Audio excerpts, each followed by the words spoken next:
Blues taking on the Geelong Cats down in Blundstone Arena in Hobart. And of course, there are the odds today. We've got the favourites going in at the Cats at 128 and the underdogs. North Melbourne, 360 for this game. Only about 5 minutes away from the game starting. Let's just have a little bit of a look at the teams as they stand. So for North Melbourne, we've got Stevenson is an in. So we'll have a look at the ins. Dersma and Will Phillips coming in. And of course, Colby McKercher is out injured with Fisher and Ford also out there. Just take that back a little bit. That's better. There we go. That's better. All right, for the Cats, we've got Buse coming in, Braun coming in, and Shannon Neal coming in also. And of course, outs.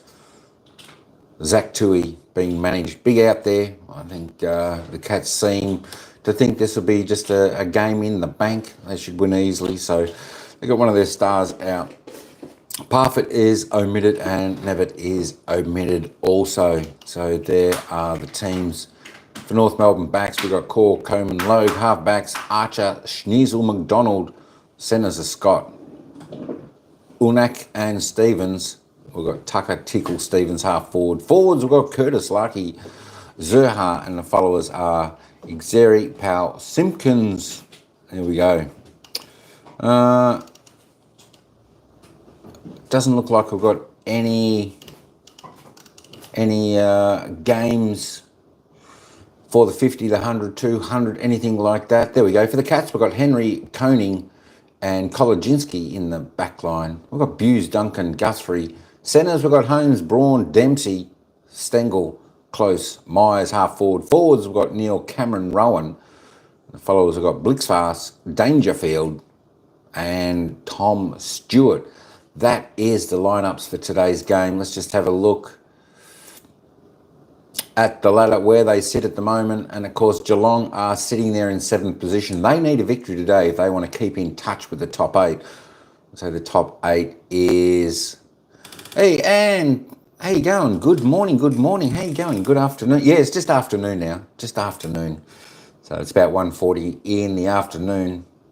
We're just about couple of minutes away from game time here. So there is Geelong. They're sitting 7th. They need a victory if they can win this today. There's a chance they could go up to 2nd or 3rd on the ladder. Of course, North Melbourne down there in 17th. Although they're second bottom, they are playing pretty good football. But they are playing for their pride, so they need to win. And they play pretty good down here at this stadium in Blundstone Arena there in Hobart. So it should be pretty good. There we go. We're only a couple of minutes away from the game. Players just out there mingling around before the umpire grabs the ball. And but before that, they've got to do the coin toss, see which ends they're going to kick. Morning here. Oh, 7 a.m. for you. Wow, that's still nice and early for you, Anne. That's right, you can have your nice morning breakfast, grab a nice cup of coffee, something to nibble on, get a bit of energy for the day.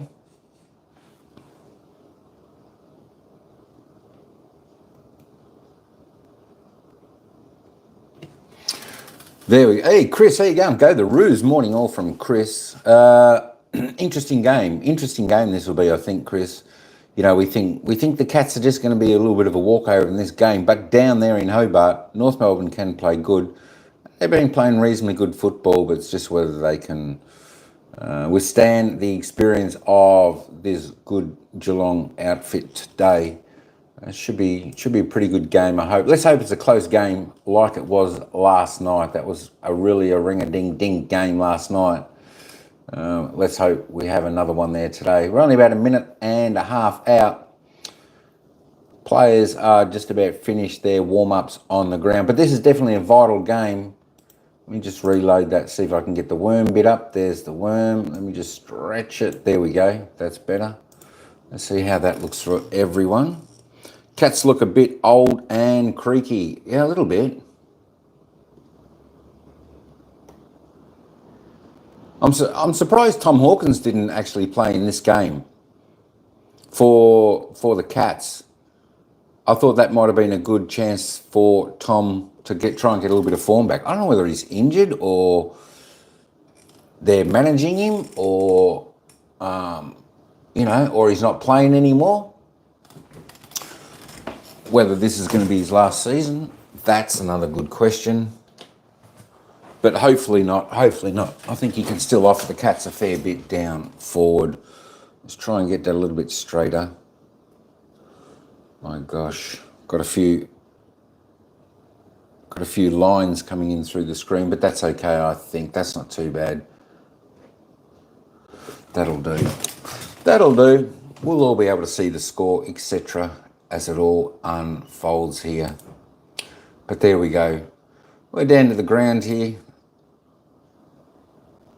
And everyone is in position. So I might take everyone down to the commentary folk there for the call of this game. North Melbourne taking on the Cats, Blundstone Arena. Nap a little bit, Mike. BG here. It's early. It's you're off. More sleeping. Yeah, exactly. Enjoy the sleep and enjoy the sleep while you can. All right, folks. We're heading down to the commentators for the bounce of the ball. North Melbourne taking on the Cats. Here we go. For the Kangaroos to get on the winner's board. Looks like he's going to go up against Mark Blitzarps, who will take the first bounce. Of course, Geelong, well, they've owned this matchup in recent times. They've won their last 12 games against the Kangaroos by an average of 45 points.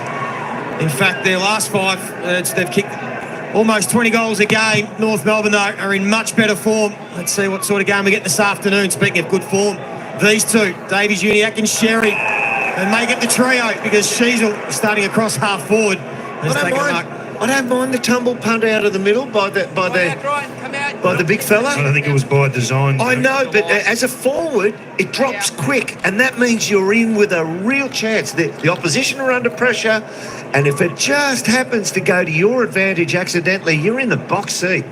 What form this kid has been in, particularly the back half of this year. Since round 11, one of only 4 players in the competition to have at least 20 disposals, average a goal a game and a score assist a game. Is he going to get the journey? It'll get right to the goal line. As there is Sam De Koning back in his traditional spot. Key defensive post. Brendan Teagle laid the tackle to press him over the line at the end. It's been good value for them since arriving at North mid-season. Zach Guthrie entrusted with the kicking duties. Close. A kick 4 when these teams met earlier in the season. There is Dangerfield. Tries to get it to Myers. It looks like he's got that tough matchup against Jackson Archer. He doesn't miss him, the coach. He finds the opposition best small forward and says, he's yours again, Jackson. Good luck. It's a baptism of fire. He's coping really well. A rough start. The last few weeks have been seriously strong, and Brian Myers is a handful today. Looks like he's rolled across onto Stengel. He's had prime matchups against Bailey Fritsch, Cody Waitman, Bobby Hill, Will Hayward. There's Jackson Archer. Doesn't get any easier today with Myers. Dangerfield tries to shovel that ball out. There's a couple of hard bodies. Georgie Wardlaw and Tom Stewart. Hold the meter, Tristan. Thank you. Hold the meter. It's interesting that Stewart just plays the way he wants to play. First receive off stoppage there by himself. Sherry used that bulk to his advantage this afternoon. There is Tom Stewart. Kingy sitting off the back, trying to win a clearance. Handball a bit sharp, and now Davies Uniacke will shovel that out to Powell. And here is the handball game. Missed Archer. Stevens had to commit. Guthrie waited for him to try and pick the ball up. It was Dempsey, in fact. And there is Cameron. So Powell got his hands on the footy. When you saw that it was Stewart out the side, which the ball went to, Powell was the other corresponding free one out the other side. He got that handball out into space.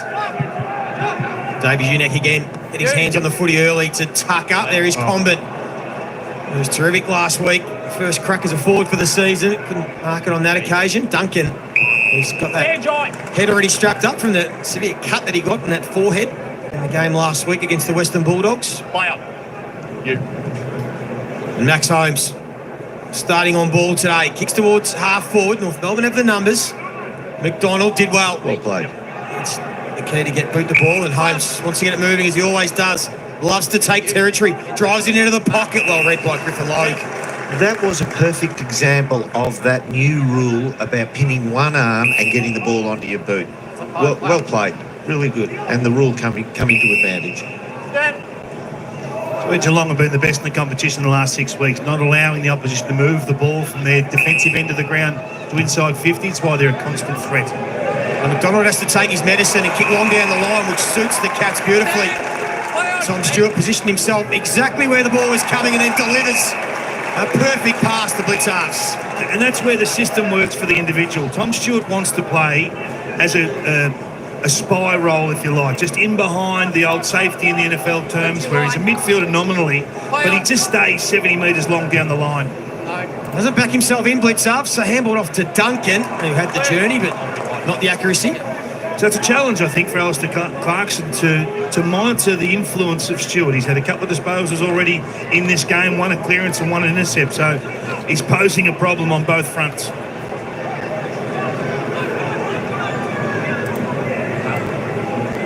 Tom Powell will take the kick in. Wants to go to a one-on-one. It's a good match-up too. Kolodjasny on Comben.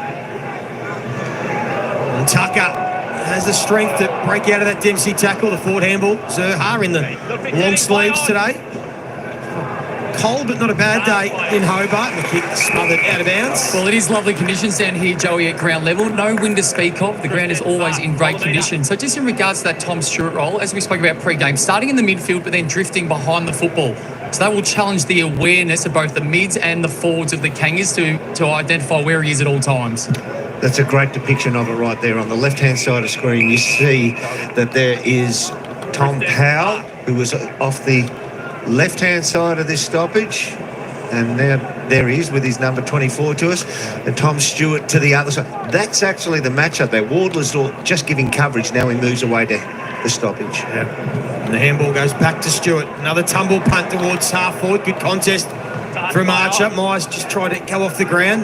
So that last stoppage is perfect. I mean, a half forward needs to be responsible for Stewart, not Wardler. He's a ball hunter. Yes, correct. He will leave Stewart in dangerous spaces. I'd love to see Sheasel roll up and take that responsibility. That's a good clearance from Davies Uniac, and it sets the Kangaroos on their way. Chain of handballs, all the big guns getting involved. Simpkin will get it back.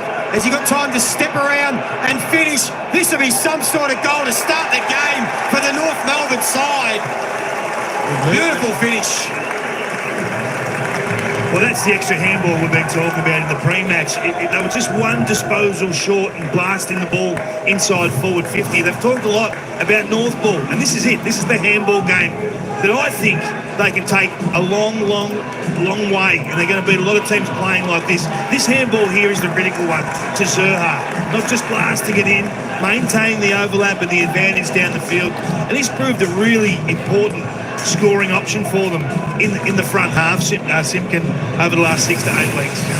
I know when you score the goal, there's nothing wrong with it. I actually thought he had to break the tackle at the end, whereas he even had Curtis on again. Yeah. There was another 10 metres closer and by himself. So I thought they were probably one handball short in that chain. It all worked out in the end. And a wonderful team goal. And no coincidence, the Kangaroos' improvement has come off the back of Simpkin improving his form in the back half of the season. There's Robbie Hanson and Lawson Humphries, a couple of youngsters having a crack at AFL level, playing game number 7 between them. Here is Dempsey. Another tumble punt. Well, read by McDonald and was clean. And Sharp, Davies Uniac been really important early. He looks on for a big game. Sheasel. And here's the run and handball game again. This time it's Phillips, who started on the bench. Took a little bit too long and then wasn't able to execute the kick inside 50 by Red Jack Henry. They're getting out the front, the Kangaroos. The forward handballs providing a real challenge for that Geelong midfield. They're being left flat-footed. But that should be, we're talking about him a lot, that's Tom Stewart. If he's rounding up that side of the stoppage, he's got to be able to stop that forward momentum. And Lawson Humphries, we mentioned game number 5 today, round 18 rising star. And a terrific performance against Collingwood. Kid can play, can't he? He's a beauty. Goes on the left towards half forward. There's Ollie Henry taken down in a tackle. Been struggling a bit, Ollie Henry. Kicked 21 goals in the first 10 games this season, just 2 goals in his last 6 outings. He'll be hoping to bounce back. And again, coming out the front of stoppage by hand. So it is a clear plan for North Melbourne. Wardlaw kicks. Larkey couldn't take it cleanly. Comben went in hard, had Zerha but missed him and then gives away the free kick. just breaking down at half forward the last couple of occasions for North Melbourne. But positive signs. It's a positive error. I mean, he's still willing to lay the tackle, just didn't execute perfectly. And now Geelong try and get a bit of a forward handball, put Holmes under pressure. Great to see Tanner Bruin back into the side today. And Humphries again, nice execution to blitz us. Great kick. Waits for Bowes to get ahead of the ball, and then he was looking for Neil. Manna got in the way. Almost so clever with his disposal in that forward half. North Melbourne mop it up cleanly. Griffin Logue, Davis Uniacke disposal number 6 already. Kick out wide, and there is Jed Hughes. You touched on Dirk, first game of the season. Yeah, he's played a lot of second-grade football this season, hasn't he? It's almost like they've had him on the outer deliberately. I don't know what they think is lacking in his game that has gone astray, but Just some opportunity for some youngsters. yeah, he's the same player as he's always been, a very, very competent league player. It's been rewarded with good form in the VFL, and Cameron Clever had Duncan in space inside 50. He's thought his way through that really well, Jeremy. He just waited for Duncan to become absolutely clear and to buy him as many metres as he could. He's right on the edge of his range here. In the past, I think he'd back himself in.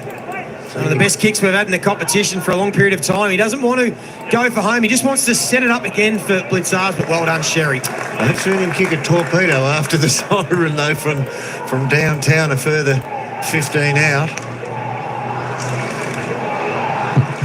I think see Stevenson taking the kick in, playing in defence. He's been trialled there at VFL level in recent weeks, coming off a 30 disposal and 12 intercept possession game last week against Box Hill. That's why he's earned his recall. So that the mark's taken further upfield. That should be where that starts from. That's penalising the team. I know it's happened before the mark, but you can almost treat that with the play on advantage rule. Sheasel disposal number 5 as well. So Ian Davies Uniacke busy early. Buse standing start, high ball. Manna try to use the body on Powell, who's playing at half back. There is Wardlaw. Just couldn't take it cleanly. Well done, Henry. Rode him out of it. A clever tap on from Stengel was a beauty. Close. Saw Rowan, who might back himself in if he had have taken it cleanly. Couldn't quite, and he's disappointed with himself.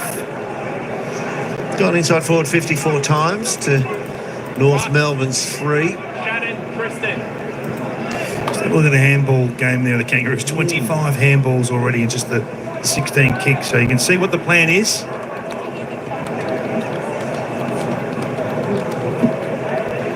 Clearance numbers in favour of North Melbourne. That is their strength.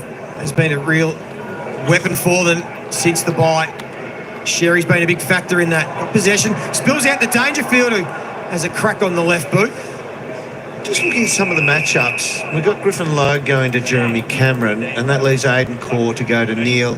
I'd have thought that with Aidan Corr playing 6 years alongside Jeremy at GWS, they would have played on him at training and had hundreds upon hundreds of contests against him. Might not have won too many, Derm. That's the problem. Very good point. But I think he held his own all right against him in those. But yeah, I thought you would have utilised that experience. Now Wardlaw burst out the front, and they're away and running again. Sheasel, Zurha saw an open goal square. Can it bounce and trickle through? He does. It's falling North Melbourne's way, and they are off to a really sharp start. Great team goal again. They got the first couple. Well, they're dangerous, aren't they? This forward handball game again, they're piercing through the Geelong defence, and it's taking their intercept marking game off the table. Look at this handball here that comes from Wardlaw. It's just outstanding. Head over the footy. Sheasel ready to explode. He knows exactly what's around him. And Zurha, well, and he knows one way. He had options lateral and said, no, I think I can do this. And boy, it took a sharp left turn at the end, but it got there. Little leggy. Fast start. Real problems here for Geelong. Their speed looks an issue at the moment, or the lack of it in the midfield. They're being exposed. Yeah, but yet you've put a bloke, Tanner Bruin, in there, who is quick. Can you even take one a little bit further off the backside of the stoppage and say, just quarterback it a bit, just stop them coming out, just let's assess here for a little while. Second ruck's in there now, Teagle and Shannon Neal. Simp going to kick that opening goal, tries to sweep a handball forward. Sheasel did well enough, and then look at the sharp hands. Stevenson, Powell, they're all getting involved. Back to Simpkin and went lateral. Scott, his father Robert Scott, played 100 for both. They saw John Combat flies high over Henry and then wants to get it moving to the Twin Tower in Larky, who's going to get a free kick. Exciting stuff from North Melbourne. The fact that Comben turned around and unloaded quickly meant that he could get the one-on-one. And look, the opposition, they've got as equally a good charge at it, but when you get a one-on-one that close to goal against a quality player, you do make some errors in that, not panicking physically, but panicking to get the spoil made. Well, these North Melbourne forwards are going to enjoy this speed of ball movement. Larky gets his first. And the Kangas have kicked the first three. They are looking on this afternoon. It's a good shot over the bow, isn't it? It's saying, hey, we're serious. Has just marked him. I mean, this is what the Kangaroos have been waiting for. This guy at centre-half forward has been impacted severely through injury over the last 4 to 5 seasons, but got a good clean run of the last 6 weeks down back, and he looks a different player. And I remember early in the year, Dirk, we were talking about Combat, how well he was playing at half-back, and you still kept saying, I think he's going to be a centre-half forward for them long-term. Because he charges at it. You see the drop of the ball. It sounds so ridiculous, but it's hard to get key forwards to charge at the footy these days. A lot of coaches like their key forwards to be light towers, just outstretch the opposition in a position. He doesn't miss Larky either. Inside 30, he's kicked 14 straight over the last 6 weeks. It's 9 goals, 2 now in the last 3 games. Nick Larky, last 4 weeks, he's back to some goal-kicking form. I think Jack Henry's going to have a big egg on the back of his head too from that one. And the Cats answer. Humphreys drives it inside 50. Henry flies. Now they've got their smalls lurking. Stevenson, positive start for him across half-back, although the kick only as far as Stewart from 50. Just going to hold up slightly, and Dempsey and Stevens on the goal line. Call didn't take it over, and Dempsey with a sleight of hand and some footy smarts might have pitched the goal. Slapped it out of his hands. It's going to be a review. The ball did across the high line. This would be right at home at the Three Stooges. This, how you can be stripped on the goal line is bizarre. This is clever Review play. underway. Well, casual call and the quick thinking Dempsey may lead to a goal here. Now, Dylan Stevens, first of all, wasn't clean, and then call. Review complete. Looking at this angle, we can see the ball does not cross the back of the behind line. It is then kicked through for a goal. Decision on the scoreboard.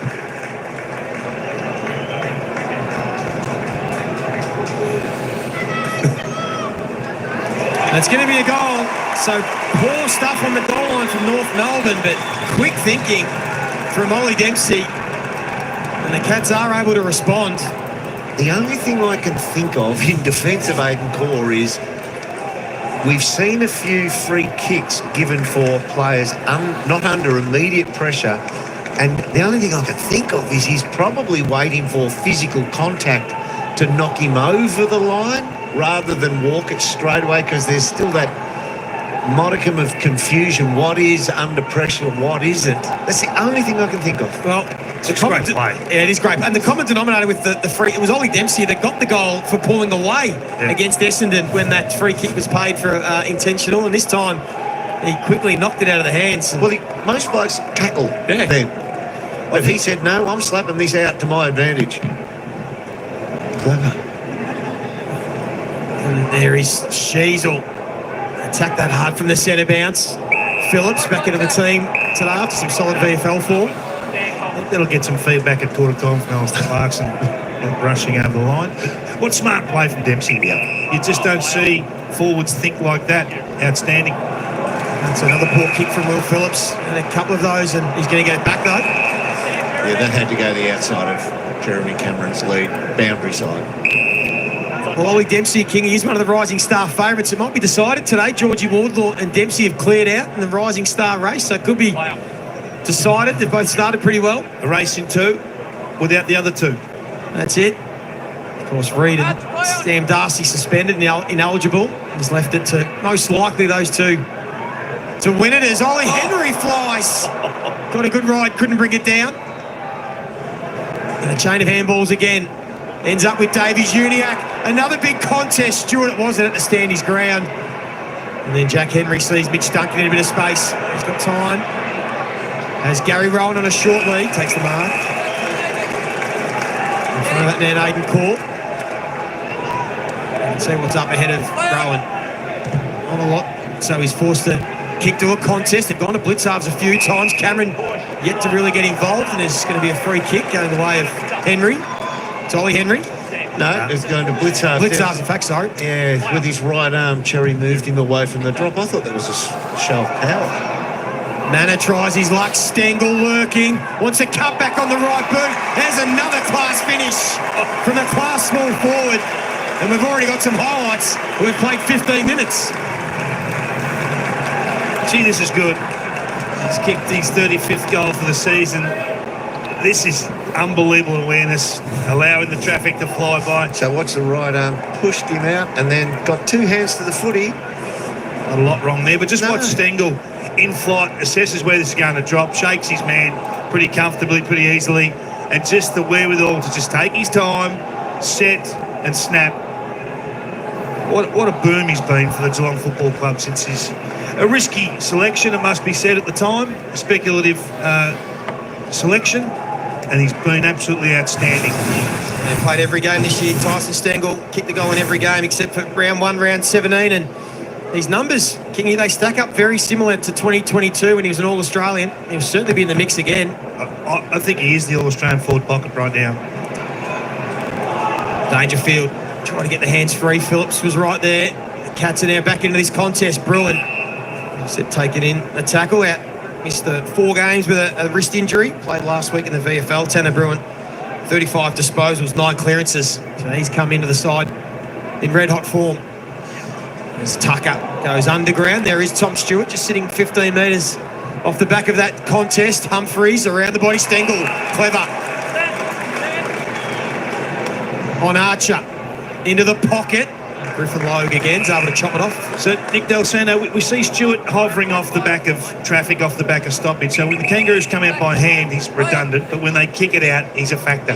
Yeah, you're spot on. So therefore, it's the awareness of the Kangaroos. They have used the ball by hand extremely well, but they can actually bypass him if they assess where he's positioned. So right now, he's long down the line all by himself. So they need to be able to engage him, force him into a contest. Stevenson wanted to avoid that, kick the contest, try to create something. Instead, McDonald.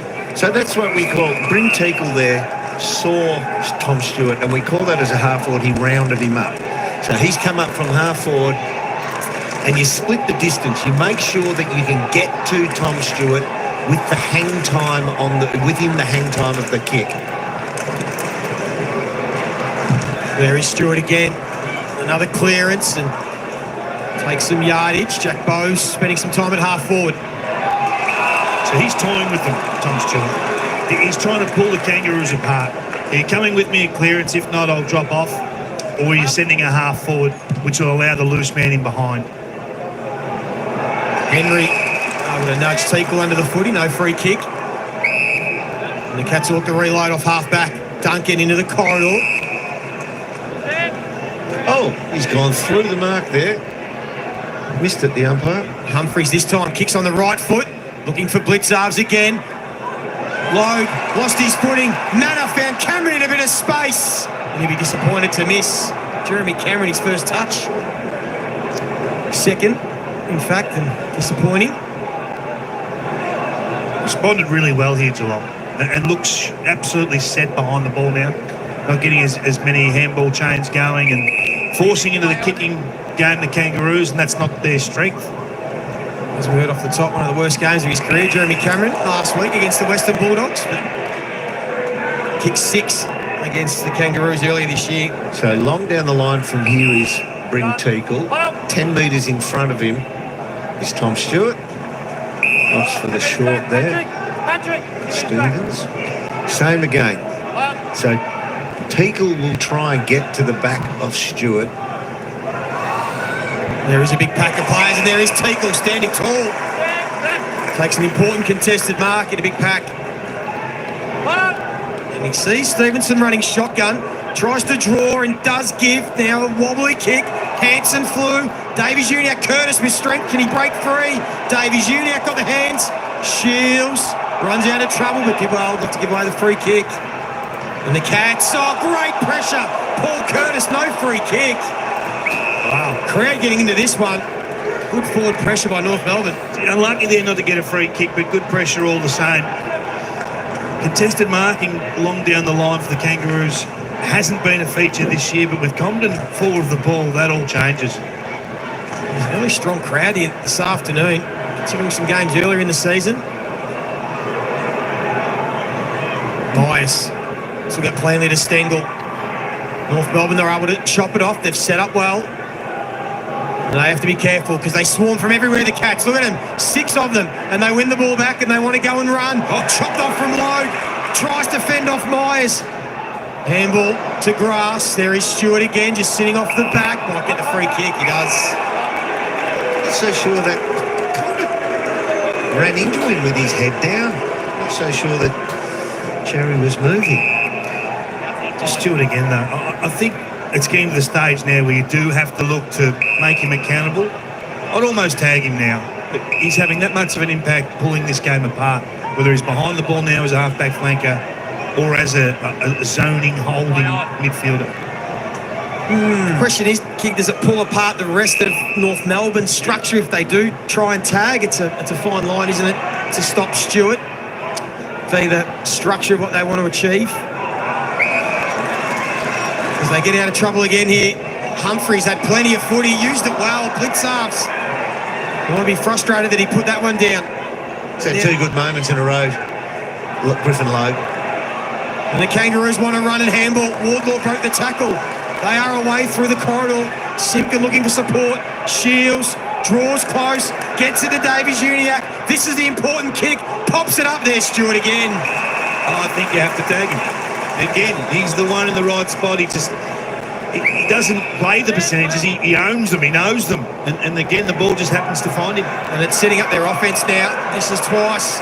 They're out everywhere here. Holmes just has to pick his poison, and he finds Neil in a ton of space. Well, sorry, Joe, the complexity to that as well. Will Phillips started on the bench, but since coming on, he's actually tagging Patrick Dangerfield. So they have come in with a plan, and it's to go to Danger and cut him out of the game. Now, the consequential damage is that's freeing up Stewart. So there is some questions to be answered from the Kangaroos coaching box. This is why you have half a dozen in the coach's box, because they'll be having this debate, and some will be saying, but we've got an extra at the stoppage because Stewart's out the other side. Let's stop kicking it to him because we're getting it at stoppage. There's a late out last week, Shannon Neal. The conditions didn't suit. Gets his chance today. And he makes the most of his first crack at it. They're now in front.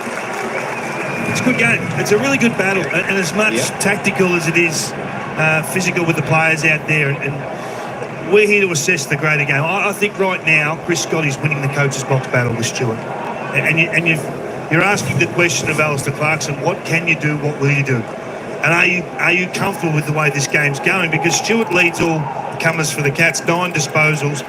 More critically, 2 of those have become scores. So when you're playing centre-back, you generally don't have that level of involvement. So he was awesome then, Stewart, how he picked that off. But it was a missed kick. Yeah, but he got awesome in. That, doesn't he? Yeah, I know he does. That's what makes him a great. But there's a missed kick. It should have gone to Zerha's advantage. So how do you weigh that up in the coach's box? What do we change? Well, North Melbourne get a bit of temporary relief because Stewart's coming to have a spell on the bench. So it's Holmes now on ball. They'll smother better than that. Big kick again. Ollie Henry flies. He's had a crack at a couple in his first quarter. Good to see him full of confidence. Wardlaw being busy, head over it. And the handball just not quite clean enough to Liam Shields. So Max Holmes and Tom Stewart, as you said, kicking 9 disposals each. Davies Uniacke has had 10 for the Kangaroos. 5 of those contested. A couple of clearances, a couple of score involvements. Sheasel and Luke McDonald with 9 as well. Only 1 effective kick for Luke Davies Uniacke. Wardlaw wins the clearance and immediately wants to look for a handball option. There was none there. It was good pressure from Jeremy Cameron. So the kick goes out towards the wing. Larkey leads to Koning to the race. Bailey Scott tries to handball to himself. No free kick. Buse sees that out of bounds. Of course, North Melbourne only won 2 first quarters for the season. Clearly the worst team in the competition. in opening terms. Geelong have won 10 of their 18. As we've said, good game of footy. Both sides playing aggressive and an entertaining brand. Sheasel's been terrific, as he has been for, well, since he walked into the AFL. Wardlaw, great smother from Jack Bowes. Yeah, they've lifted their intensity here, the Cats. Closing space really quickly. There's no easy handballs now. No easy outs. No time to make a decision. Taking away the clarity of the Kangaroos, and it's paying dividends. Still doing well around the packs, though, the Roos. I mean, their clearance game is still pretty good, so we've got that to work with. There's Dempsey. And ball to Bowes. Duncan was running past Simpkin. Was right on his tail. Forced the turnover. Simpkin and Powell almost ran into each other. They might cough it up here, North Melbourne. Logue understood the situation, was able to take the tackle. Ball up. The umpire thought about it for a moment. He was a bit lucky there, Griffin Logue. Is he sore out of that? He looks wounded. Second game back this year for Logue after that ACL. It was pretty good last week. 11 spoils. And that lost to Carlton. They were really competitive. Paul Curtis. She's a little fumble. Stengel was clean. And now he's calling his forwards to come at him. Assesses the situation. There is the forward that's coming at him in Ollie Henry, who's loomed a couple of times in this quarter. Takes a strong mark in front of McDonald. Oh, I'd love to go back and have a look at Stengel there, because Jackson was coming through full-chested, ready to take the ball and all and get the ball going the Kangaroos' way. And Stengel, just by sleight of hand, was able to reach in, take the ball and spin. Look at that. Unbelievable play. So this angle here we're watching in the box, just the estimation is that 4 Geelong players are running to goal. One solitary player is leading to the kicker's leg, and that's who he chooses. As we said, been tough going for Henry in recent weeks. And able to convert. Paul pushes Dempsey over and says, "Not this time." Not this time. Just the once. A little smile.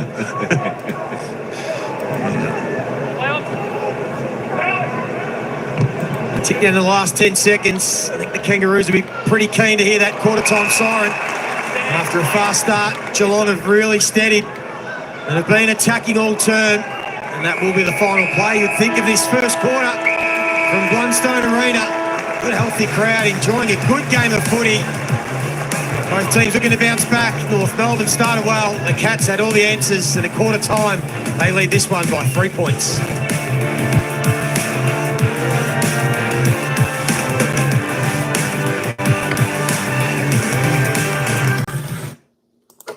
All right, there we go. First quarter is in the bag, and it's the Cats here leading 3-4-22 to North Melbourne 3-1-19. There's not much in it with the score, folks, but I tell you what, the Cats, it looks from me watching, the Cats are in control of this game. They're just doing some fumbly, silly things, not kicking overly straight. 173.5. I think if both teams get their kicking boots on, definitely the Cats, I think it could go over, and I think the game will open up. North Melbourne, they're looking good when they can bring the ball through the corridor, and then they leave the Cats chasing a little bit. But yeah, it was a little bit like the Cats were a little bit just taking it easy in that first quarter. Weren't sure what to do, but their experience got them back out on top of the first quarter. Looking good. Yeah, my tip still here is Geelong, and I think Geelong will probably run away with this game in the end, but we'll see. We're hoping for a tight quarter. Let's go and have a look at some of the players' stats. Hey, Novus, welcome in. Mega love shout out. Thanks for coming. How you going? How you going? Match, we want disposals. Let me just reload this. There we go. All right, let's have a look at the disposals. Ukanaki for North Melbourne, a leading possession getter with 12. He's going, there's a few there having a good first opening quarter. 3 kicks, 9 handballs. He's had a tackle and a clearance. Schniezel's going pretty good there. Also for the Kangas with 11 and Powell with 10. Tommy Stewart. Well, I think the Roos need to put someone on him. He can't be allowed to be the loose backman. He just keeps getting the ball when the Kangas go forward. He's had 9. He's had the 8 kicks. 4 marks, 1 clearance. He's going to be a danger man down there. Luke McDonald there, 9. Holmes, Mitchie Duncan, 8. Wardlaw is going pretty well there for the Kangaroos, as he does. Let's just run down a little bit. Jai Simpkin, of course, was the first goal scorer of the game there for the Kangaroos. He's had the 6 with 2 kicks with that 1 goal. Jake Henry with the 5. Who else have we got? Paddy Dangerfield. Well, he had a little bit of a quiet opening quarter there, just with the 4 disposals, 2 kicks, 2 handballs, and a clearance. I'm sure as the game progresses, he will come into that very, very nicely. Keep going down. Blixfars, well, he's dropped a few. I'll tell you what, he's not having too good of a first quarter. But again, one of the stars for the Catters. He will certainly come into the game as it goes on.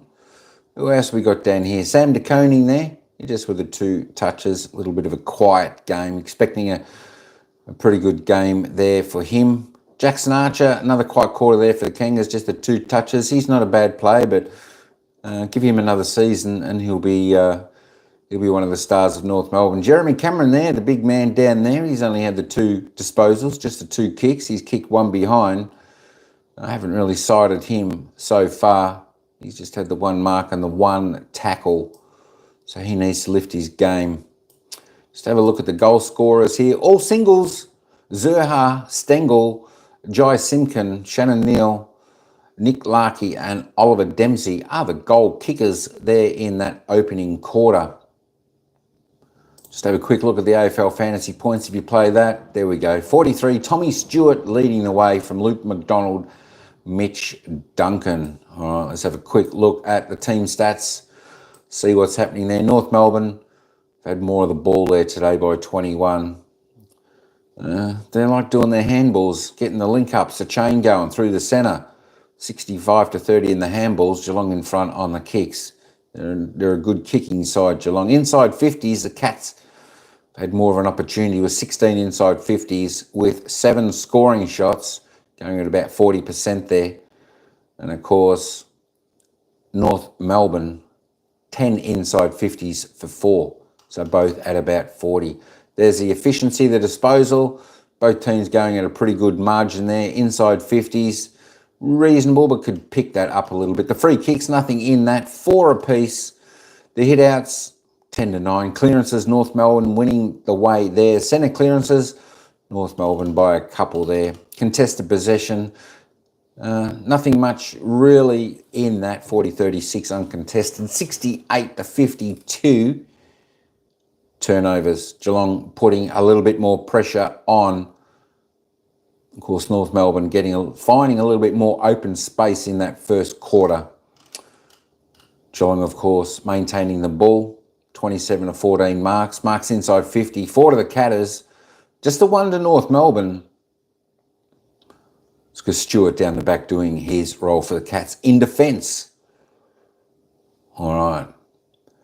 That'll do for the stats after the first quarter, folks. We are going to head back to the game because the players are mingling and this quarter is about to get underway. I'll take you back to the commentators. Here we go for the second quarter, North Melbourne versus the Cats. So do you tag him with somebody from outside the square or inside the square? Simpkins in there. I think you could track, defensively with him and try and expose him in the forward half. You've got Holmes, Dangerfield and Stewart in there for the Cats. There is Dangerfield taken down. Strong tackle from Phillips. That's not easy. And it's Simpkin who does win the centre clearance. Another one for North Melbourne. They've been good in that area. De Koning's gone back to play on Larkey today. Hughes, his first game of the year, provides a bit of run and experience. Duncan just blasts that one. Not sure it was intended for Myers, but it might work. His kick went looking for Rowan. Couldn't take it on the third bite. Wrapped up from Powell, playing across half-back again, Tom Powell.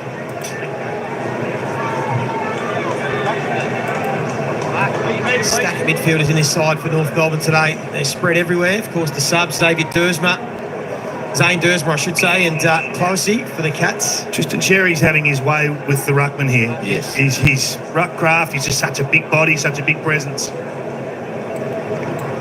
Holmes just hesitated momentarily and then couldn't get the clearance away. So North Melbourne do again. That's a better kick from Phillips.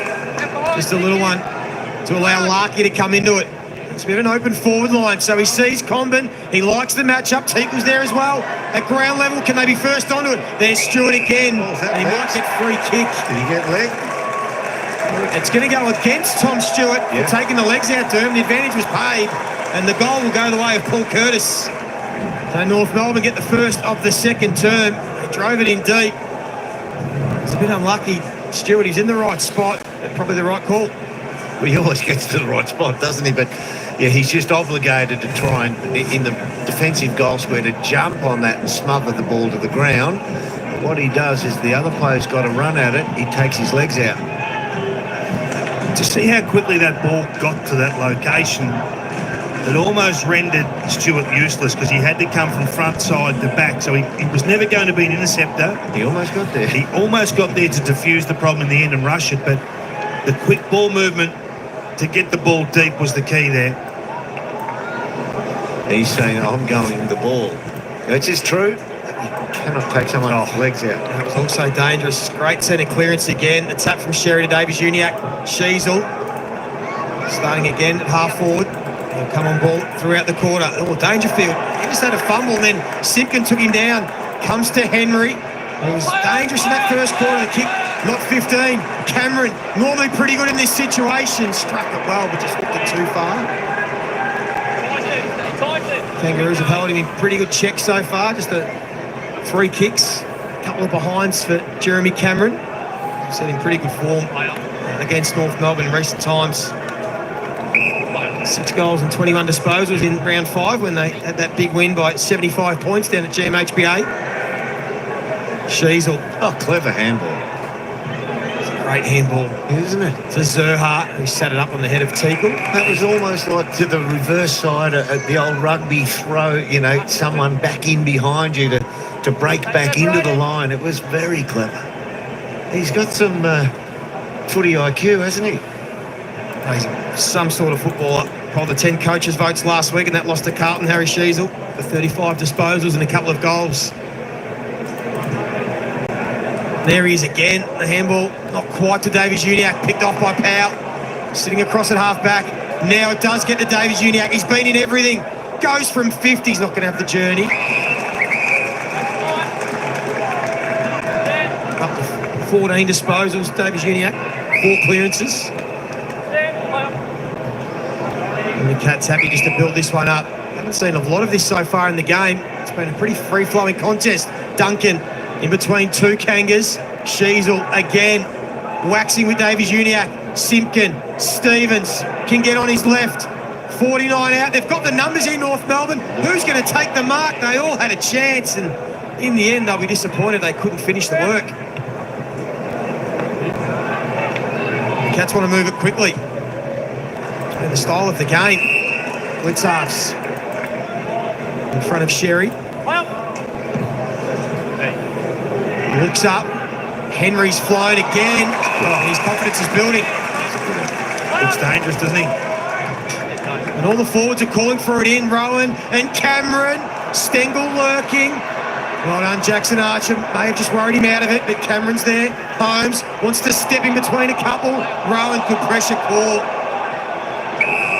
Gee, Cameron, he presented to the wing, turned, charged back to the top of the goal square, nearly outworked Loeb there. He's still finding his gears. It was terrific from Jeremy.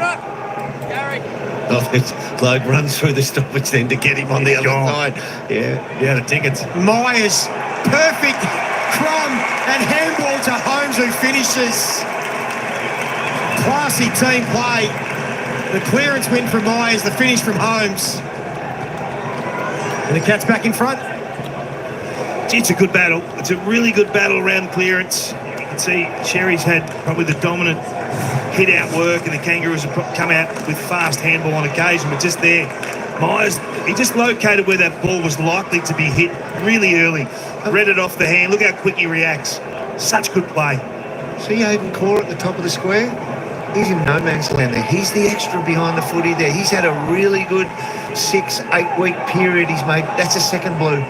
He's got to be behind. He has to be the last one on the goal line to stop that shallow snap going through. He was the complete out-and-out extra in that stoppage. And he was in no man's land. Another one who's on track for an All-Australian blazer, Max Holmes. 11 disposals, a couple of clearances in his first goal. This bloke's making a late charge for All-Australian. Davies Uniacke. Stevens wants to get on that left, came in board, might have run himself into trouble. Lucky he's got Davies Uniacke there to bail him out. Look at that, bursts, kicks inside 50, well done to Coney. Coughed up the handball though. Humphreys read it nicely, with a bit of dash. The Cats are away, Myers close. Shields trying to worry him out of it. Phillips again with a strong full-chested tackle. Did well, the little man, to take down Bose. North Melbourne supporters aren't seeing a lot of wins, but they're seeing a lot of this stuff and hope, aren't they? I mean, that's fantastic. That is unreserved commitment. Neil having a stint in the ruck. Bruin easily worked off it from Sherry. Use that bulk. Shields under pressure. Or Wardlaw just stuck out the leg there. It could have been a trip, but he gets a high tackle anyway to Sean Manor. Davies Uniacke has amassed 17 disposals already, 4 clearances. Been unbelievable in the middle of the ground. There's the trip. Yeah, that's A bit looked at, I would think, on Michael Christian. And Manor. Cameron, the run and fly. To see him get to his feet. Humphreys. Just threw on the boot, no 15. Logue again, just looking to take the tackle. So, David, just on that, he has been awesome with his clearance work. 17 disposals, 12 handballs, 5 kicks. Of those 5 kicks, 1's effective. He's just got to get that tiny bit better. That's right on your head.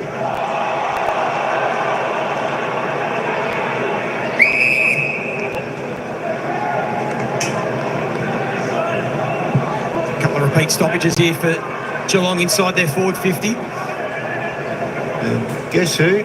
40 metres down the line in this direction, Tom Stewart. Doesn't get to him at the moment. Phillips with another tackle, but gee, Bruin did well. Maybe players, as we said, adapt pretty quick. They'll learn to get through the ball when they've got one arm ping. It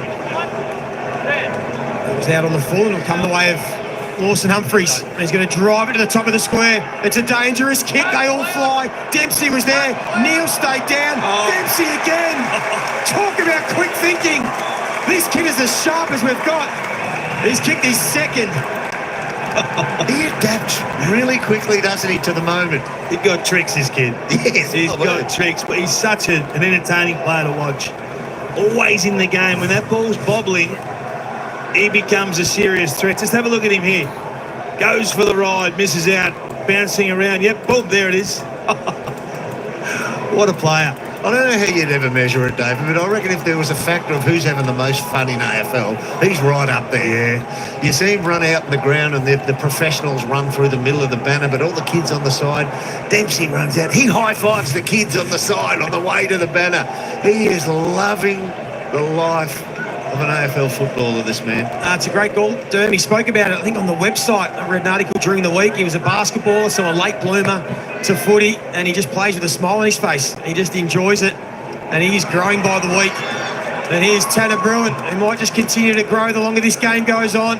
Kicks inside 50. Stengel's lurking. Cameron's starting to look dangerous. Well done, Logue. Important tackle. Job not done yet, though. Had the arm pinged, but already on the ground, and they're pressing here, the Cats. This is danger period here. Just look at Cameron at stoppage. He's getting really busy as well. He calls it too close to the pack there. He's the extra. There's the other rising star favourite, Wardlaw. Bose, Rowan ran into trouble. Good work from Glenn Stevens. Well, good discipline there from Wardlaw to go low with that tackle that often slips high. So Rowan's trying to draw the free kick. Pretty smart play, really. Challenged the tackler to be perfect. In transition, the play here, North Melbourne.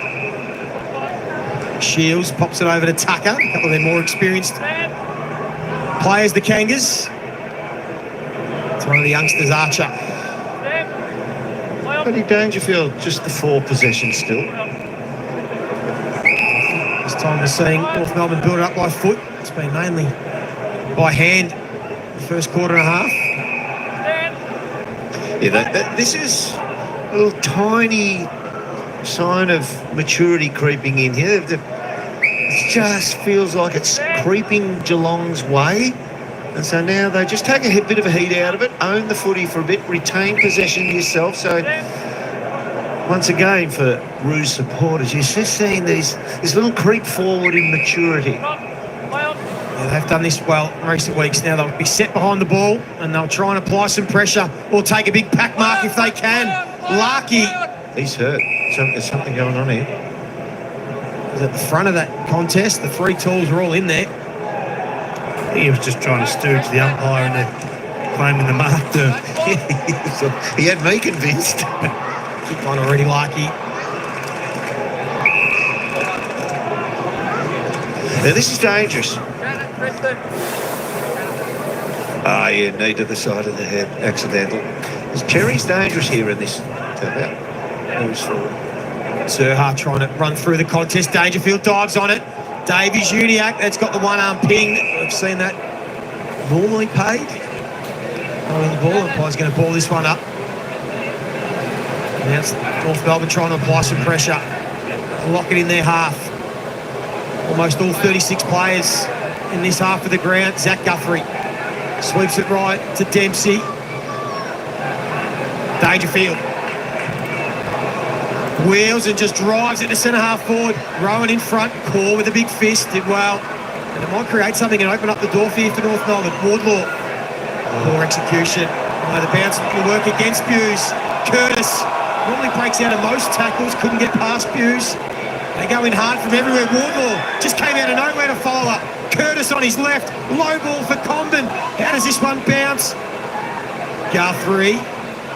Nice bit of composure, did it well. And the relieving kick to Dempsey. It's almost like Guthrie serving the Tom Stewart apprenticeship, isn't he? Just watching him, working out how he goes when Tom has a rest on the bench. Guthrie almost assumes that drop-off defender, intercept player.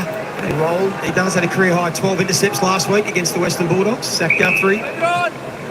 Really reliable and consistent defender in this side, as that's a poor kick from Jeremy Cameron.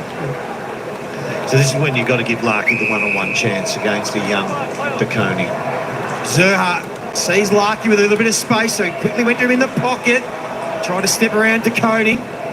Shields ran into trouble. Umpire let him play. Phillips got the hand out. Zerha went low. Was probably looking for a free kick. Larky again's trying to get around DeConey. Cats just scrambling here. Davies Uniac. Snap, and again, couldn't quite finish the work. And Jack Henry's there, last line of defence to mop it up. There's going to be two pair of boots that don't see the end of this game. Nick, I think Luke Davies Uniacs will be throwing the bin at half times, and Jeremy Cameron's on the last legs as well. He cannot find the middle of the ball, Jeremy. Right, okay. He's kicked 0-2 and his field kicking's just come off. He's another one that's only hit one target from half a dozen kicks. Yeah. And that's a let-off for the Cats. Coleman just gave away the 50-metre penalty, slightly late. And no one mans the mark, so College Asney just takes some territory but then blasted really without looking. Rowan made a contest. Stevenson getting a bit of ball across half-back, the 9 disposals for him. Wrestle back the clearance game here, the Cats. In this quarter, you can see they're 6-4, but it's 50-50 since about 10 minutes into the first quarter. Teagle clearly won the hit. Oh, Duncan just cleverly tried to pop that one up for himself. It was a little bit like the Gaelic football there, wasn't it?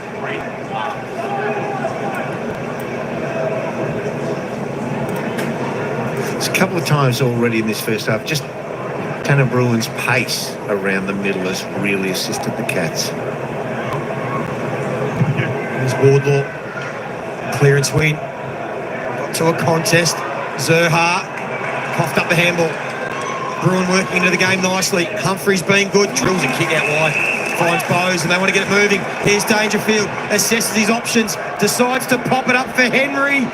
Well done, Luke McDonald. The Cats. He was unlucky there, Dempsey. He was definitely scragged and half tackled before he was going to release. Yeah, he was manhandled. Fly at that mark. Umpire missed one there. But he's always in the right spot, Dempsey, isn't he? He's dangerous. He's your attacking winger, that's for sure. There are dangerous cats everywhere at ground level here. Stengel and Myers lurking. Dangerfield's there. Jeremy Cameron comes into Davies Uniac. Oh, that kick makes Hanson work, but he was able to take it cleanly. Saw that last stoppage where Core came back to the line. It just looked like they could protect against that quick snap a little better from the stoppage. His first career goal last week, Robbie Hanson Jr., but it's not his best. Chopped off by Hughes. What 15 called, so Bowes happy to pop it up and let the Flyers have a crack at it. Henry stayed down. Dempsey, little handball was good. Rowan couldn't break free. Kangaroos now scrambling in defence. Tucker got it out of there beautifully and then heard the call. Stevenson to Scott, whose handball went behind Wardlaw. Phillips, they're flirting in North Melbourne. They might get themselves out of trouble. Cats keep pressing. Good handball wide. And now Stevens on his left has an option short. Instead wanted to go longer. And that was the wrong option. Picked off again by Guthrie. It was brave movement by hand, though, wasn't it? There was some real dicey ones, but they took it on. Just have to get that last kick right. Manners kick sat in the air too long. Hanson getting a bit of ball now, a long way from home, though. That's a better kick, and they're queuing up in board here, the Kangaroos. Sheasel wants it. That's the right man to give it to. And he goes short, inside 50, finds Scott. He wants to go wide. Stevenson had to commit. And there's a free kick. It's going to go the way of Lawson Humphries, as we just saw Aiden Call limping to the beach. He's just coming to the boundary line, Joey, and as that happens, Dersma straight up onto his feet doing his warm-up. He's the sub for the Kangas today. Just keep an eye on Aiden Call. Big aerial contest at the top of the goal square 30, 45 seconds ago that Core competed in. Would have been an awkward landing. It's been a pretty free-flowing game of footy. Both defences have had to scramble deep in their back 50. Ollie Henry again. Geez, jumping at it well today. He's looked sharp and he'll have another crack at it. Tough kick. He missed one in the first term.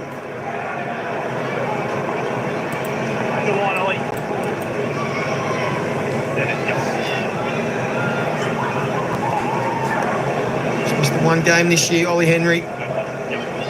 At 92 AFL goals. We see Aiden Core try and get some treatment, see if he can resume back out on the field. So an unusual approach from Ollie Henry, but it doesn't matter. It works beautifully. He flushes it and he gets some reward. And he's been pressing hard, and now the Cats get out to a nice 15-point lead. Kicked 6 of the last 7 goals. They just look so comfortable and set behind the ball. The Kangaroos are having to take some risks to get the ball forward and getting picked apart on the way back. Cameron is a factor around the mid-zone, not so much as a forward at the minute, hasn't taken his opportunities, but they've got aerial presence forward of the ball that's just frightening. His contested marking, Dermot, it's awesome. It's been awesome today. He's playing, let's have a look at Core's landing, watch his feet. Quite get it from that angle. Well, he's screaming already there. Kegel landed on him. Yeah, Ollie Henry's playing like a mobile key forward, which I suppose by interpretation he probably really is rather than your mid-ranger, but yeah, because his marking has been so good in the contest. Yeah, only had more than 7 disposals twice in his last 8 games, Ollie Henry. He's already up to 7. He's been excellent. Back to some form. Sheasel, strong tackle on Holmes. Forced the turnover. Tucker kicks wide. See, for me, looking at, I mean, we know Geelong are a more complete team at this point in time, and they've got some great players, and their know-how is through the roof. But for me, North Melbourne are going really, really well. What's really hurting them down is the last kick entry inside 50. If you got half of them right that they've got wrong, they'd be line ball here. So I think a lot's going right, except for that last kick entry.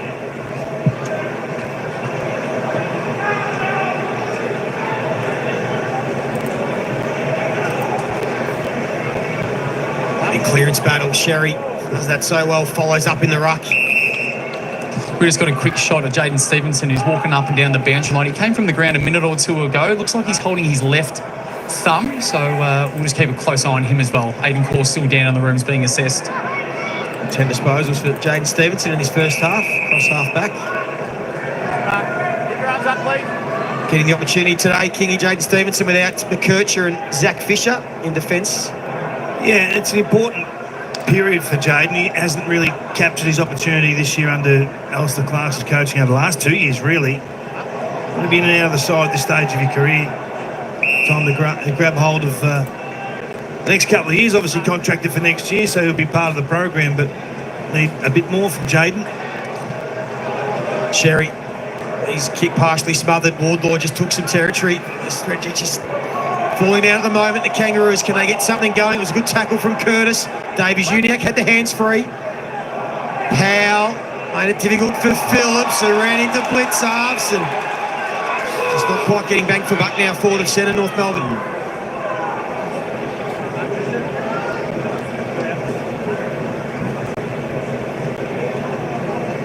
Sherry again. He's tap only as far as Manor. Scott will lead everyone to the football. He'll got a free kick for high contact and come back.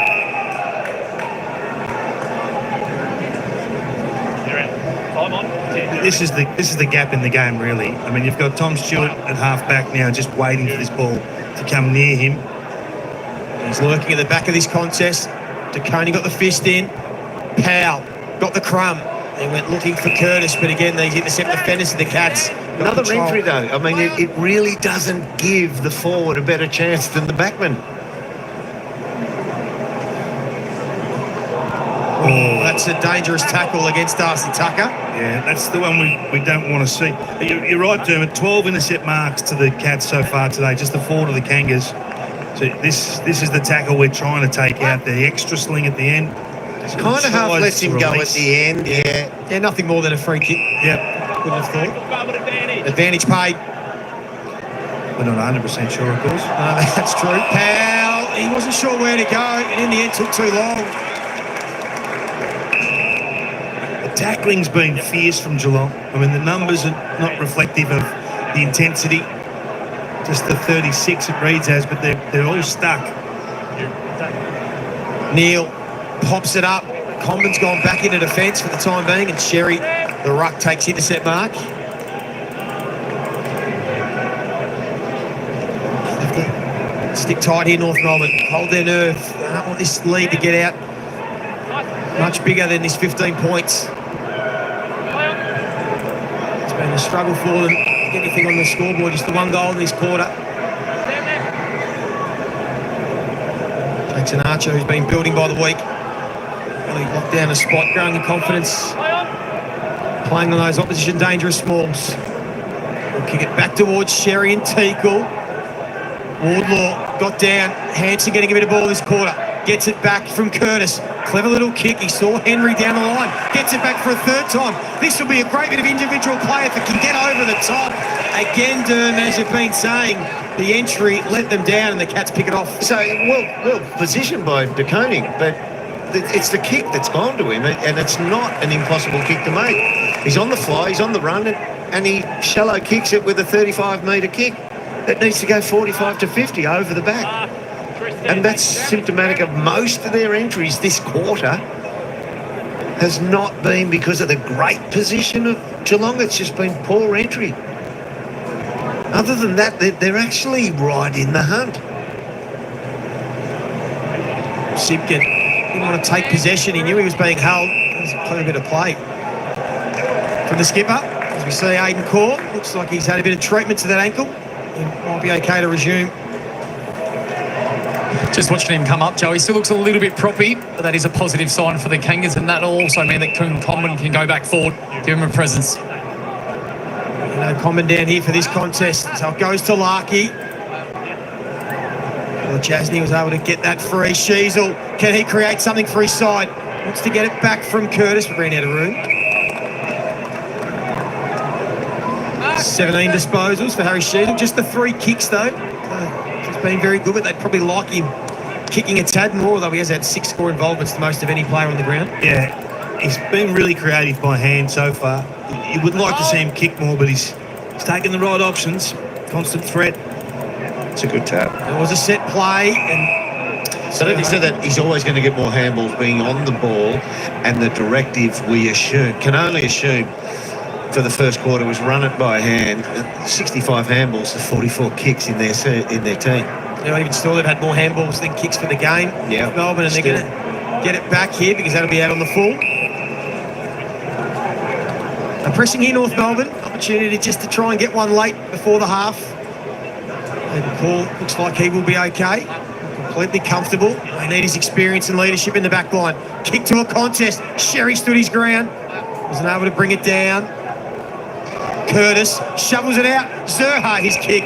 Straight into the arms, waiting arms of Tom Stewart. I've watched him. He ran past the pack, didn't compete in the pack, but just ran to the goal square.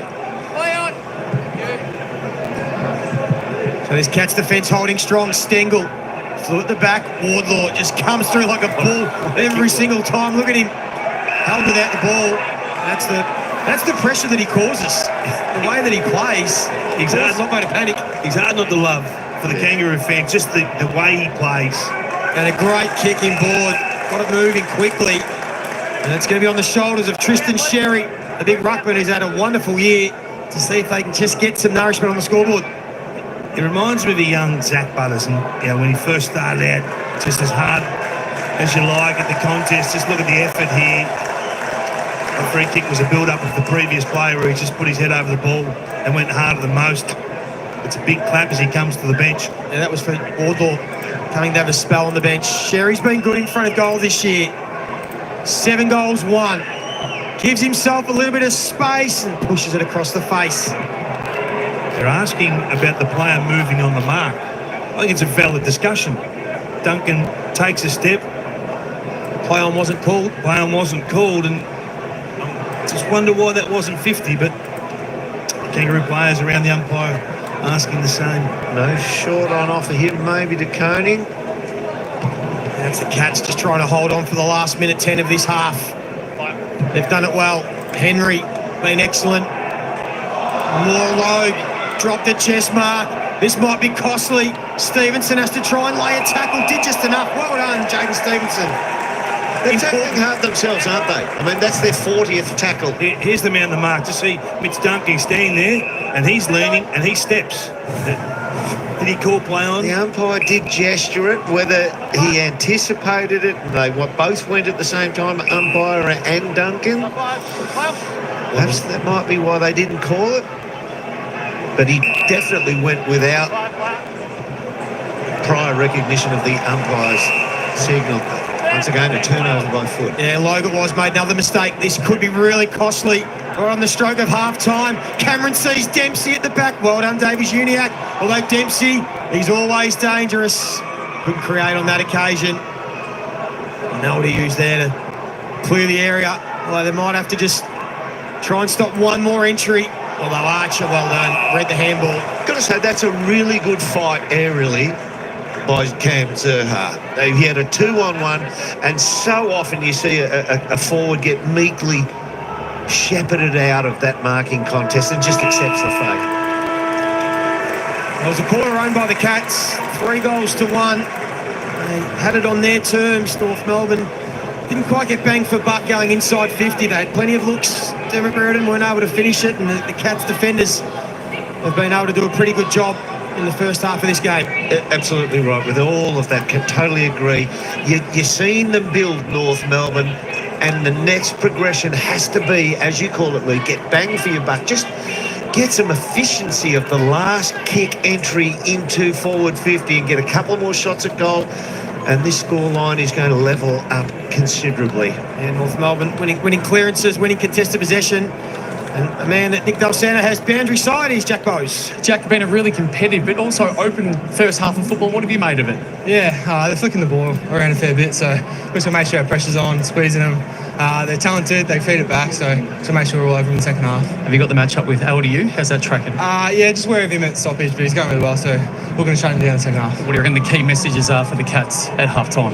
I'll just keep playing with intensity, bring the pressure, force it in our half and go from there. Appreciate your time. All the very best. Thanks, Del. Cheers, mate. Jack Bowes there, 7 disposals in the first half of this one. Great game of footy, 15-point lead to the Cats, but North Melbourne well and truly in it. And don't forget, every week, 3 times a week, the midweek tackle on Fox Footy. Guys from the Herald Sun. And throw to the midweek tackle. Have they not got enough on their plate? You know, we've got so much focus on umpiring and getting it right. Yep. We can't rely on the umpires to do it. Anyone linking Graham Wright's departure to what's happened this year has no idea. Can I just say, though, he's very happy with where he's playing at the moment. Yep. He just wants to play regular AFL footy. Yep. That's what he's doing, and he's found a new role. All right, there we are, folks. It's half time down here at Blundstone Arena, and the Cats are leading 6-5-41 to North Melbourne 4-3-27. You're right. 173.5 might be hard to go past now. The Cats seem to shut down the game a little bit. It was a little bit tighter, that game. Of course, the Cats scoring 3-1 in the second term to North Melbourne's 1-2. Thought the game might open up a little bit, but the Cats brought a little bit more pressure and stopped a bit of the run of North Melbourne through the corridor. The game certainly did tighten up. That being said, I still think Geelong will come away with victory here today down at Blundstone Arena. Let's just have a look at some of the stats there. And you're right, Jeremy Cameron needs to score. JJ, he'd only scored the 2 points. He hadn't had much touches at all. Let's have a look at the stats now. If you're the stats person, let's have a look at them up to half time. Ukanaki with 22, he's a leading disposal getter there. The top 4 are all from North Melbourne. 22, he's had 9 kicks, 13 handballs, 1 mark, 1 tackle, 5 clearances. He's doing pretty well there. Tom Powell having another good game there for the Kangaroos with 19 touches, 7 kicks, 12 handballs. Harry Schneasel, 17. Always plays a good game, Harry Schneasel. And, of course, George Wardlaw, he's going all right for the Kangas with 14. 7-7, 2 tackles, 2 clearances. Tommy Stewart leading with Maxi Holmes for the Catters, both on 14. Of course, Tommy Stewart, he loves to get the ball and kick it. He's had 13 kicks, 1 handball. He's had 5 marks, a few intercepting marks there down in defence there for the Cats. He's had the 1 tackle, 1 clearance. There's Maxi Home, 9 and 5. Jaden Stevenson, he's had 12. Lawson Humphries, 12. Mitch Duncan, also on 12. Zerha, he's had 11 there for the Catters. 6 kicks, 5 handballs. Jai Simpkin, still just the 1 goal, first goal of the game with 11 touches. He had 4 kicks, 7 handballs, 4 tackles, 2 clearances. Whereas some of these other star players, Oliver Henry only had the 9 touches there for the Catters with 7 kicks, 2 handballs. Jeremy Cameron, there's Jeremy Cameron. He's only had the 8 disposals. He's had 7 kicks. He's been well held. Fair bit of pressure put on him when the ball's gone next to him. He's just had the 1 handball. He's had 4 marks, 3 tackles, just a 2 behind. So you're right, he does need to lift his game. You know, that being said, the Cats are still going all right with him being quiet so far. Paddy Dangerfield, 3 touches in that quarter. He's now up to 7. He's hardly been cited in this match at all. He's had this 4 kicks, 3 handballs, 1 tackle, couple of clearances there for Paddy Dangerfield. Need to get the old war horse back and running into this second half.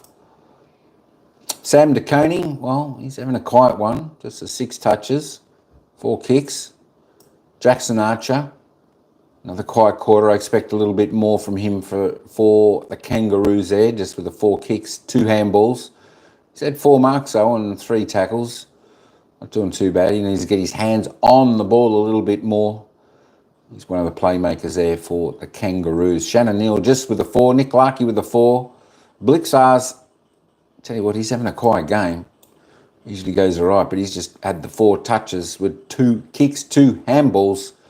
He's had 12 hit-outs, though, doing a bit of the ruck work there. Gary Rowan, tell you what, 1 possession, 1 kick up until half-time. That's definitely unlike Gary Rowan. He usually sets the Kangaroos alight up forward. Let's go back up and we'll have a look at the goal scorers, how they fare at half-time. And it's Oliver Dempsey there leading goal scorer with 2 goals there for the Catters. Za has 1 goal, Stengel 1, Jai Simkin 1, Shannon Neal 1, Nick Larkey, Max Holmes, Oliver Henry, and Paul Curtis just with the 1. Who's kicking awkwardly? Well, Jeremy Cameron. He's kicked 2 behinds. Head over to the fantasy points now if you play that game. Zeri's leading the way, 75. Doing quite well, looking for a good score from him in total by the end. Tom Powell on 63. Max Home, not bad, 60. Ukanaki with 60. Tommy Stewart, 58. Oliver Dempsey, 54. 52 for Schnizzle and Shields on 50. Let's head over to the team stats. Let's have a look and see what's happening over there. Disposals. There we go. North Melbourne still in front on the disposals. But the Cats, well, they're doing a little bit more with the ball. They lead by 44 in disposals. Kicks around about the same. Handballs, North Melbourne still handballing, trying to get that Lincoln chain up going. They're leading 51 handballs. Inside 50s, North Melbourne 24 for their 7 scoring shots. Dropped off their efficiency there. And of course, the Catters 29 times for 11 scoring shots. So they're doing well when they go inside 50. Disposal efficiency, well, just the Cats a little bit above their season average. North Melbourne just a little bit below, but still not too bad around the ballpark figure for both teams. Inside 50 efficiency, both need to lift there. 37 and 41, both well below there. Free kicks 11-8, nothing much happening there. All pretty standard free kicks given that I've seen. Stoppages 26-20. Clearances, North Melbourne leading the way there. Centre clearances nearly back on term 6-5. Around the ground stoppages 14-9 to the Kangaroos. Possession contested. Kangas in front there. Uncontested. Well, they've had a lot more of the ball. Chipping here, chipping there. 133-99. And of course, the turnovers. The Cats are putting the pressure on the Kangaroos. 44, well above their season average. And of course, the Cats spot on. 35, so they're not doing any worse. That's what they normally do throughout the year. Time in possession for the match, 43% to 42% for the Cats. Pretty even. The same with that quarter. In the last 10 minutes of the second quarter, the Cats had a 35% of 30%. Wardle there could be in trouble with the tribunal. Kicking his leg out there for a trip on one of the Cats players, so we'll see how that plays out during the week with the tribunal. Whether Michael Christian wants to take that. He could be a little bit in danger of maybe copping a week for that, but we will see, or just a fine if all goes his way. Cats leading the way with the marks by 13, 52-39. Marks inside 50, 5-3. Not a great deal of difference there. Both teams, they need to lift there under their average. That's just the pressure of the back line. Of course, North Melbourne getting plenty of inside 50s that quarter and just not finding their targets. The kick is not very good going in, so they need to be a little bit more pinpoint accuracy as they head inside their forward 50, the Kangaroos, if they want to make any impact on this game. Contested marks 4-6, Cats leading the way, and that's just the goals there. The scorers, the defensive tackles, pretty even, 43-40, 3 ahead with North Melbourne. And the tackles inside 50, both teams, as you can see, both teams bring in the pressure. They're well above their season average, where the Kangaroos, 8.5 for the game on their season average. They're already up to 7, and the Catters have 9 already with their season average at 10, so they're well and truly on track for topping that. The bouncers 4-1, and of course the 1%ers, they're both doing that. Let's just have a little bit of a look at the live ladder, see what that means. That is the normal ladder prior to the game. You can see the Cats down there sitting in 7th on 44 with 106.8%.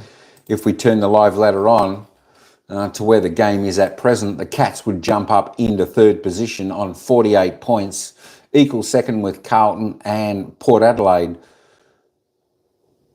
2 games behind Sydney Swans, who are still yet to play this weekend. 107.6 their percentage. So the Cats want to, tell you what, the Cats really need to dig in and try and score as much as they can in this game to try and boost that percentage up a little bit, because that really could matter come the end of the season. If these teams are all on the same game wins, the percentage will decide where they end up on the ladder. And of course, 1 and 2 is the prime positions. If you want to sit, it doesn't really matter if you finish first or second, because they will get the home final with 5 rounds still to play after this week's game. There we go. So we're only about 7 minutes away from the bounce, the second quarter here at Blundstone Arena, where the Cats lead North Melbourne 6-5-41 to North Melbourne 4-3-27. All right, folks, we will be back in about 5 minutes for the start of the bounce of the second half.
See if that keeps going. Blitzarves with intercept mark, goes on that left that he loves to kick on these days. Cameron's lurking. Henry just flicked that one out to close. Sets up Bose, who's got time and space, and hit the post. A slow start by the Kangaroos in this third quarter. Almost an early one to the Cats. No one can see too many here, North Melbourne. They'll try and see if they can put some pressure on this Geelong side. That's not going to help. That's a shocker, but it works out from Stevenson. Play on. Powell, another ordinary kick. So it has been a scratchy start to this third quarter. They might get themselves out of trouble. Scott needs to find a target. Instead, he goes long down the line. It'll suit Henry. Got one hand to it and then does win it. And there is Tom Stewart patrolling half back, sweeps a handball, and they're out and running here. Humphreys pull the kick to Rowan.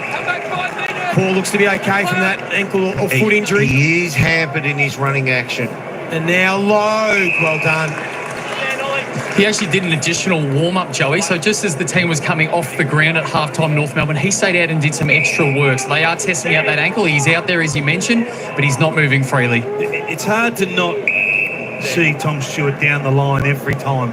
When you're a North Melbourne player, he's just there he is, just left the wing line there on the logo as the extra midfielder rolling back. So he gets in behind that North Melbourne player. That's a second shank from Stevenson, and it might be costly because Cameron strolls inside 50 and takes an easy mark. They haven't come out switched on, North Melbourne.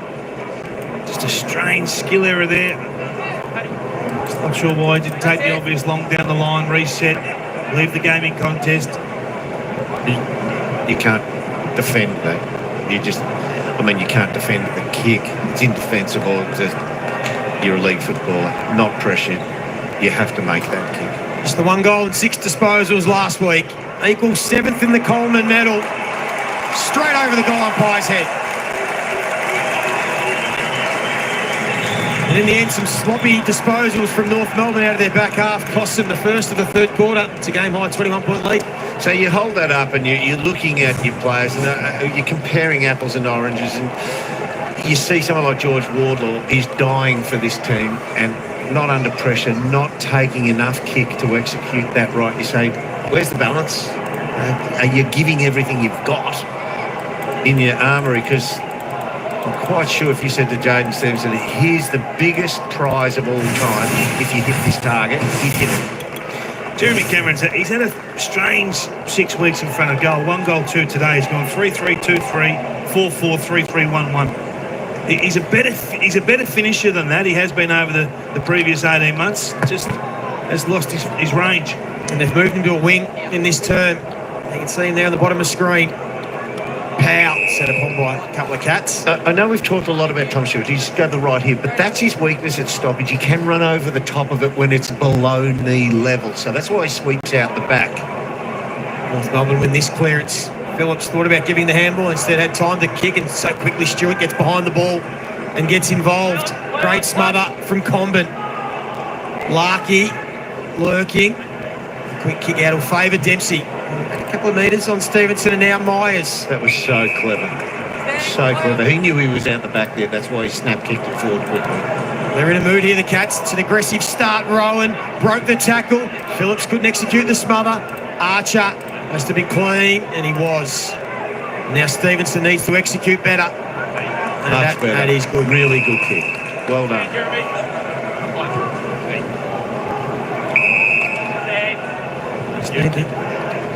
Only a bit of possession here, North Melbourne. Build it up. Davis Uniacke disposal, number 23. He's got a one-on-one down the line. Shorter to Zerha. I think this is one of the moves of the year from any coach in the competition, what's happening here with Tom Stewart. So he's a sentiment at the moment, an on-baller, just patrolling the wings. He's playing his own game. Here he is again. The kick is going to go in his direction. He needed Comben, and that's what he can do. Terrific mark in between a couple of Cats. So that's perfect. He sits off the back of Stewart and recognises the length of this kick, the hang time in the air, I can get to Stewart. That's how you play two men. Larky is looking for a free kick. Thought it might have been over the shoulder, none coming. So Dave, what I said, the key forward's playing against his direct opponent and the loose man in front. That's playing against two men and doing it beautifully. It's a hard way to win, to have to mark the ball like that. Yeah, but that's your gift to the team. If that's your position, that's what you're giving your team. Loved it. Blitzar's won the hit. Shark by Zerha. Phillips. Little handball. Close. Almost stripped it away. Buse does. Low. He's in the right spot. Just over his fingertips. Cameron's up on a wing. Handball good. Henry able to keep it in. Cor's going to be careful here. We know what Rowan can do with his pressure. He's going with a safety. Looking for that boundary line. He was happy to see it. I don't think he's going to keep too many balls alive from here in.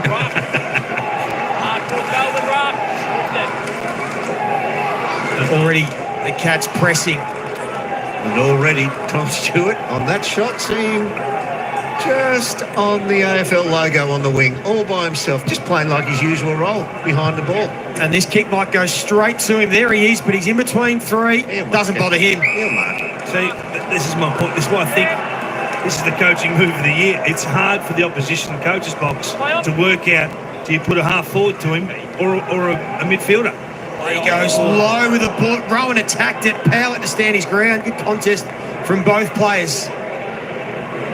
Fumble from Cor. Yes, that is Scally Rowan. In fact, he has not got to his feet. And the umpires will stop play. It looks pretty concerned, as it would be.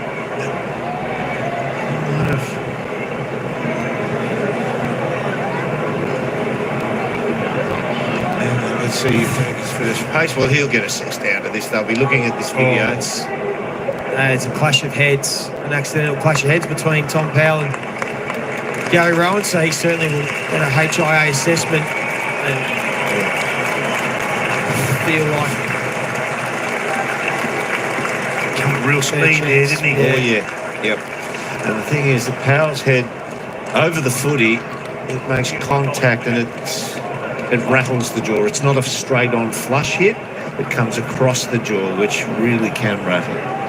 That's Ted Closey, who is the sub today, playing his third game. Played last week, the Category B NGA rookie. Of course, his brother Sam Closey's at the Gold Coast Suns. Hope Gary Rowan's okay. So we resume play, and we resume Stewart shot. the Stewart, See, that's it. He's just playing as a backman right now. He may be, by definition, because where they started stoppage on ball. As soon as that happens, he's just drifting back now. That's the role. Centre bounce defender. He's rolling behind the ball. Don't be fooled into thinking, oh, we've got to put a tag on a midfielder here.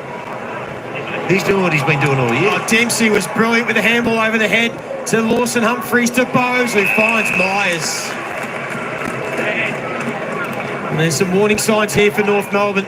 Cats have come out really impressive in this third quarter. Humphries dropped the mark. He still might finish anyway. Snap on the left. He's just going to go across the face. She's exciting, Humphries, isn't he? When he gets the ball, you generally bleed. He makes the right decisions. And there's Tom Powell, who was in that head clash with Gary Rowan. And Humphries only in game 5. 15 disposals for Humphries, 4 inside 50s. Kicking at 82% is a strength of his. And Powell do the kick in. Cameron launched at it, couldn't take it. The mark's going to be paid on the second bite to Zerha.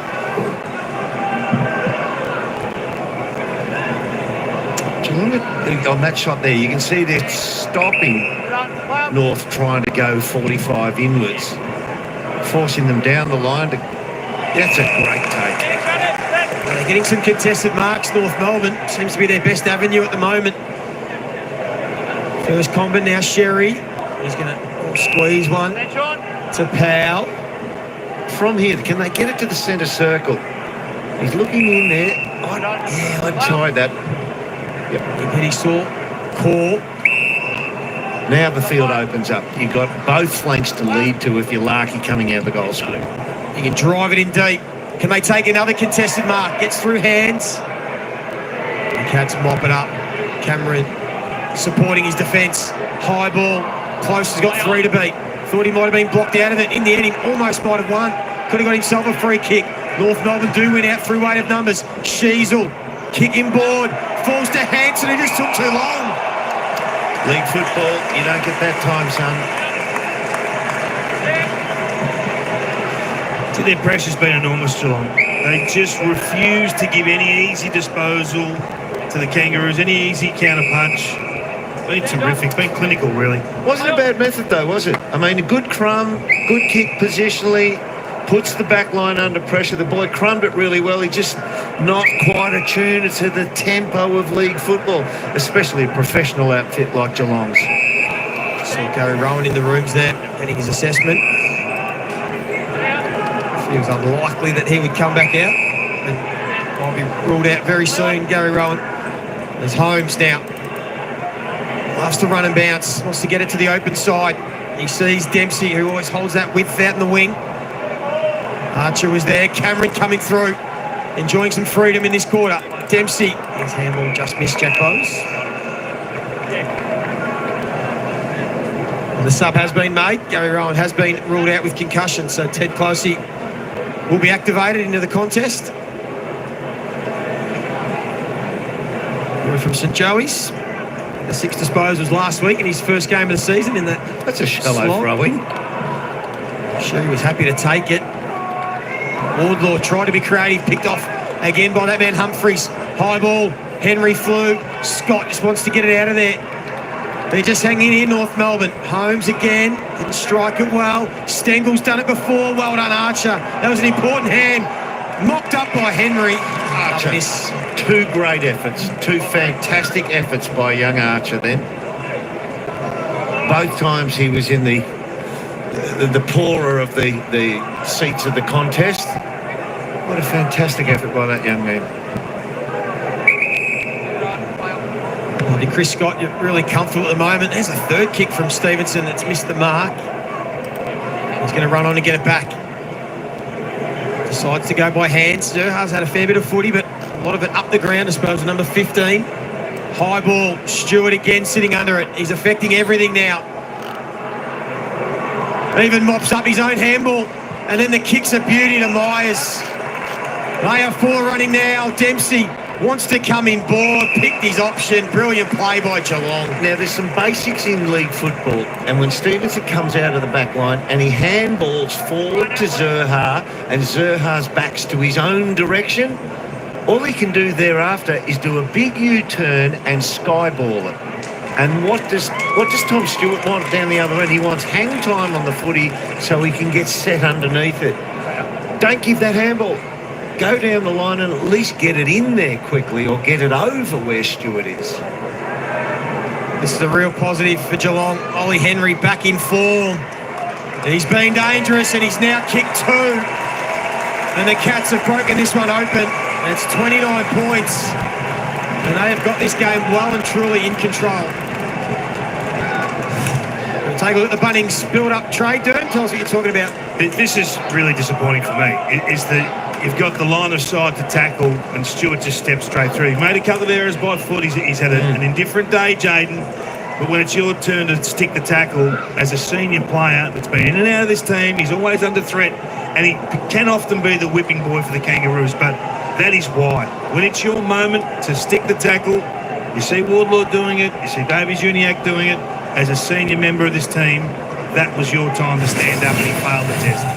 Well, I mean, 2 young men in the Geelong side then. Dempsey, once again, looking inboard. That's a well-drilled team member who likes a goal, so he's going against his natural instinct to dish that off. Yeah, the Cats are on fire. They've kicked 8 of the last 9 goals. They are well and truly in control. North Melbourne need to answer, and they need to answer in a hurry. They've got it down the right end. They can try and build some pressure. It's really starting to slip away from them now.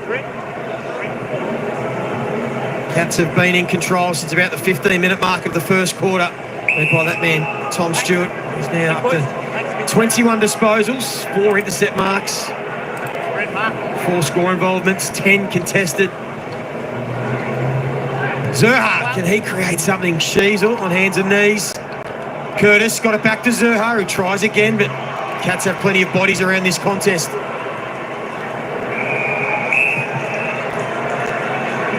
What can the Kangaroos do? How do you feel they can try and get themselves some scoreboard, get on the score and pressure the Cats? Well, Sherry's been the one all year that's done the job. He's just having a break on the bench. He's not in the ruck at the moment, but I think the only way they can get back in is at clearance, really. They get something from this clearance. Cameron again back in D50, kicks the grass. It's going to be a foot race. Archer first to it. Stengel, there's that tackle pressure. Been elite all day from Geelong. And Closey checking into the game. He's incredibly honest, Archer, isn't he? Yeah. I mean, a shifty footballer knocks that on, but he says, no, I've got it, and if you want it, you have to go through the action of tackling me. He's got the tough roll on Tyson Stengel. And Sheasel, clever handball, but Wardlaw, they've just got nowhere to go now, North Melbourne. This is the beauty of the Cats, that it's very difficult to move the ball full length of the ground through Geelong's grid and through their experienced players who know where to stand and know where to make it difficult. You've got to beat them at the coalface. You've got to win clearance. You've got to start with the ball. Here's another opportunity for North Melbourne.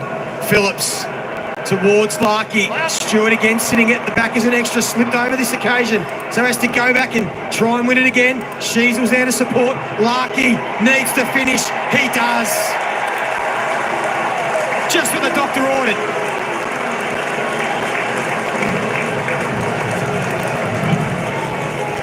So that'll be his 15th goal from 0 to 30 from goal since round 4 without a miss. He's a great target inside 50, but he's a great finisher. He just understands what's required, doesn't overkick the ball when he doesn't have to. Good scrap, good fight. He's got to find a way to hang in here, the Kangaroos. It's tough sledding. Been that way for a while. Geelong have been very good with their pressure game.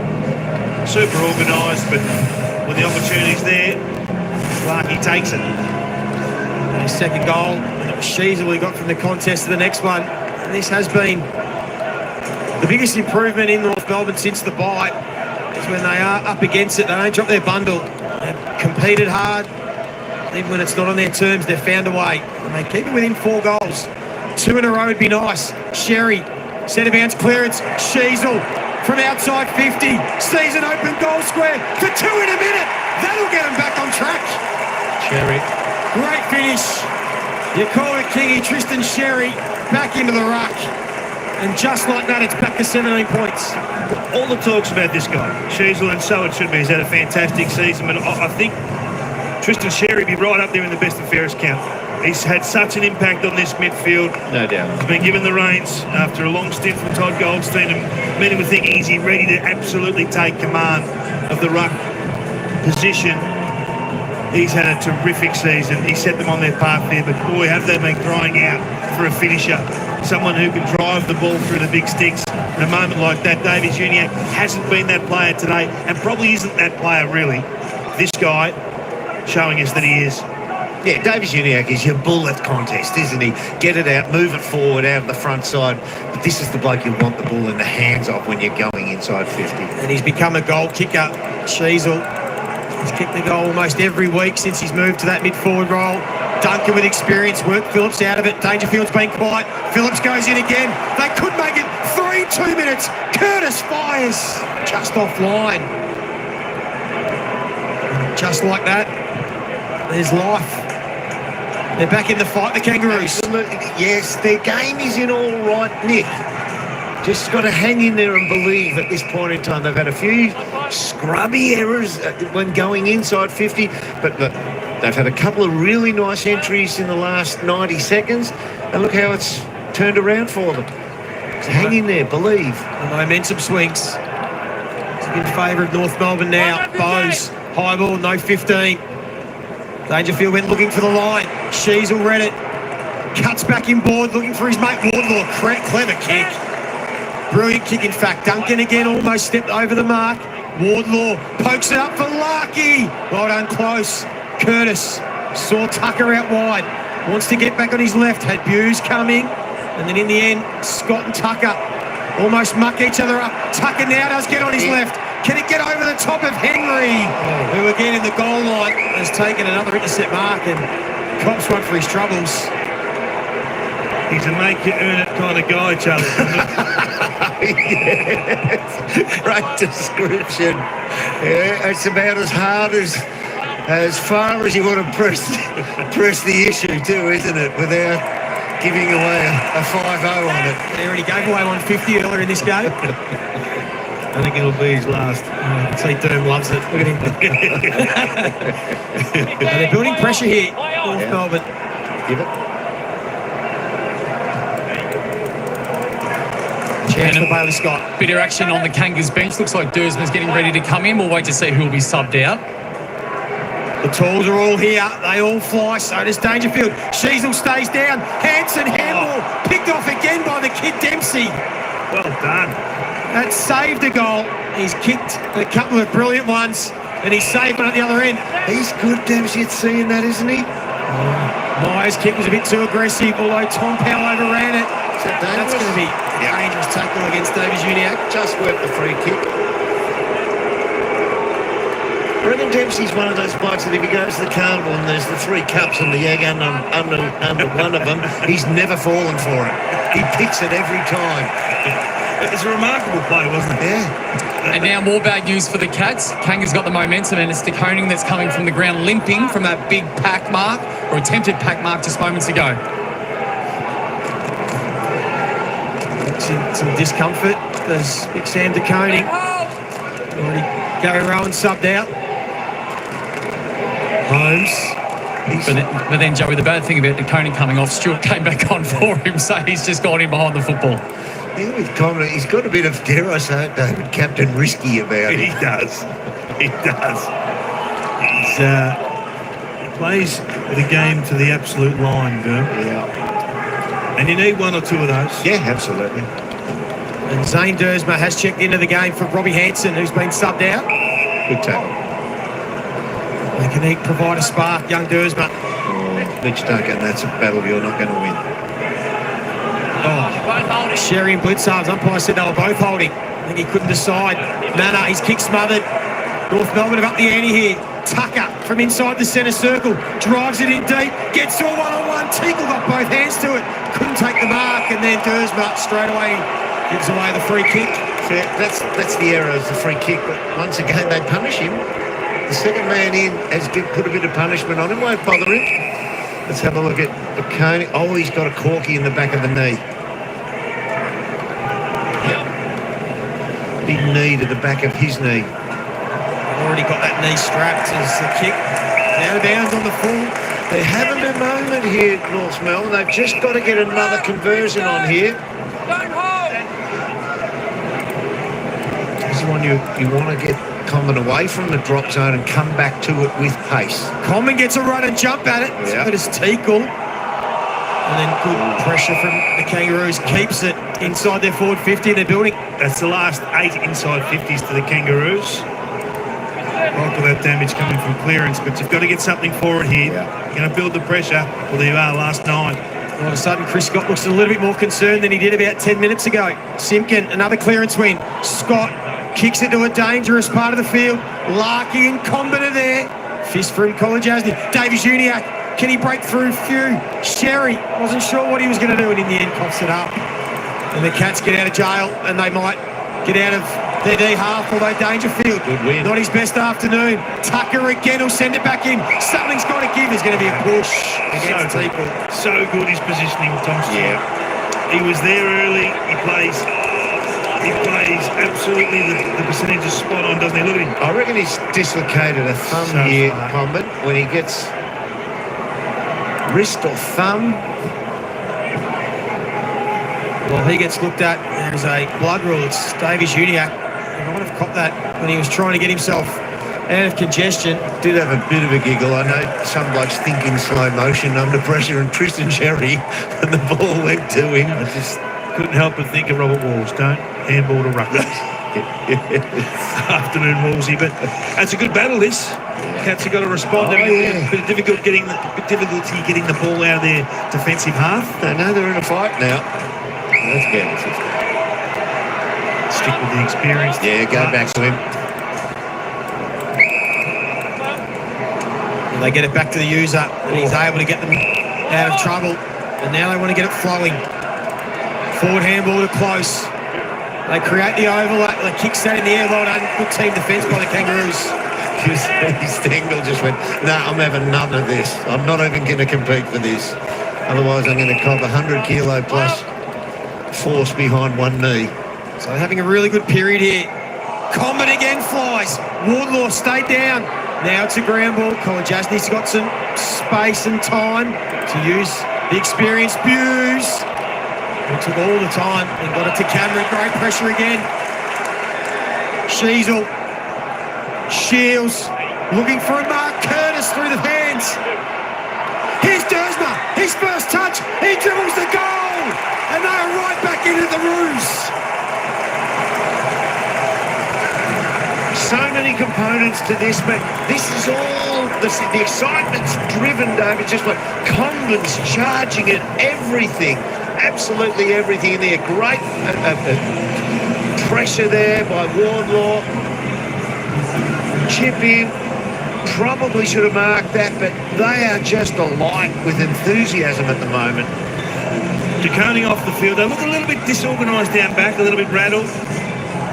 Can't move the ball as easy as they like out of the defensive half. The pressure from Curtis was really good. The smother from Wardlaw. Yeah, awesome. Gee, sets a standard, doesn't he? Yeah. Of how hard you need to go at the ball and the player with the ball. Game on. He's been made to earn his spot, this kid, hasn't he? He's a talented young man, Zane Dersma, in his first year. And Clarko said, hey, just cool your jets, son. I'm going to make you go the hard path. And he kicked 3 goals in the VFL a couple of weeks ago against Sydney to earn his recall. His best game at AFL level was here at Blundstone Arena. And he kicked 2 and had a couple of goal assists against Adelaide, so he enjoys it. And that was the class, but it was set up by the desperation of Wardlaw. And they're on top at the moment, North Melbourne in general play. So Jeremy's got the ball there. I'm just watching him. He's actually playing at the moment. I know he's just playing as a forward up the ground, but he's almost playing it like a winger. Holmes. That's a good for a throw. One of the last 6 clearances now, the Kangaroos. They're dominating clearance and contested ball. There is Cameron up on a wing. Oh, they almost paid the 50. Even the umpire, Robert, Finlay, he put the whistle to the mouth and then thought, no, I can let him off for that initial one. Yeah, when they feign the handball, they give them the benefit of the doubt. Dangerfield wanted the mark. Archer had to be careful with the tackle. Core on hands and knees. Close, just shovels it out. This is danger times. Got to hang in here, North Melbourne. Archer looking for the boundary line. They did it well. Clever handball. Wasn't it a great handball just to give them that full charge back to goal opportunity. Big moment in the game here. Cameron's sitting outside 50 because he knows that's his range still. Jeremy's about 55 from goal. Red alert for the Kangaroos mids and small defenders, because that is why it only takes half a second and half a metre of space and the Cats can punish you with the class, and it was Tyson Stengel. What a finish. That's seriously good. Look at the contact Archer's got on him there. He gets a chop out from his teammate to give him a push off. Yeah, it's just know-how. It's just so smart. That's Holmes, was it? Pushing on him to... Yeah. It was Holmes and Archer and Sheasel. And Stengel knew that he just needed a metre somehow off Archer. And the recovery from Sheasel wasn't there. Goal side, they were exposed. What a player. How could you possibly burn that stoppage and think, when he's got that contact on you, I'm getting away from this. Yeah. I'll kick a goal within 3 steps. I reckon Archer knew it was happening. Just talent, wasn't it? Stengel let him know about it. That was the steadier they needed late in the quarter. And they might not be done with Buse. Intercept mark and run and carry. But then just blast, and Jackson Archer, as we said, growing in confidence, strong mark. Just really, once again, really honest.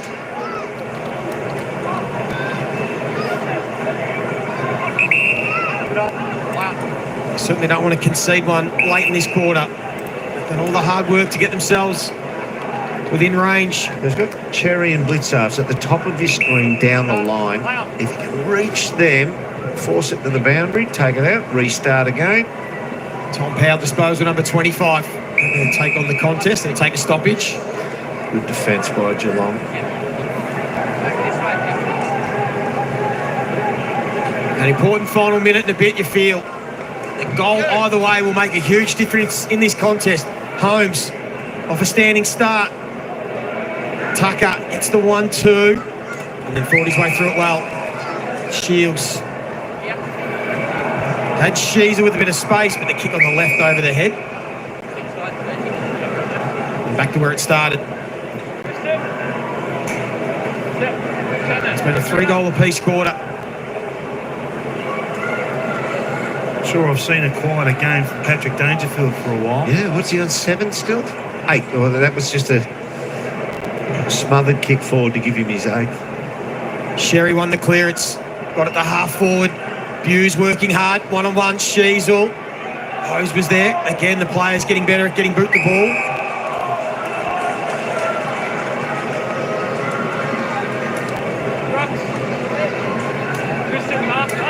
Any quick kick forward that doesn't have hang time on it from here, you know who's going to mop it up.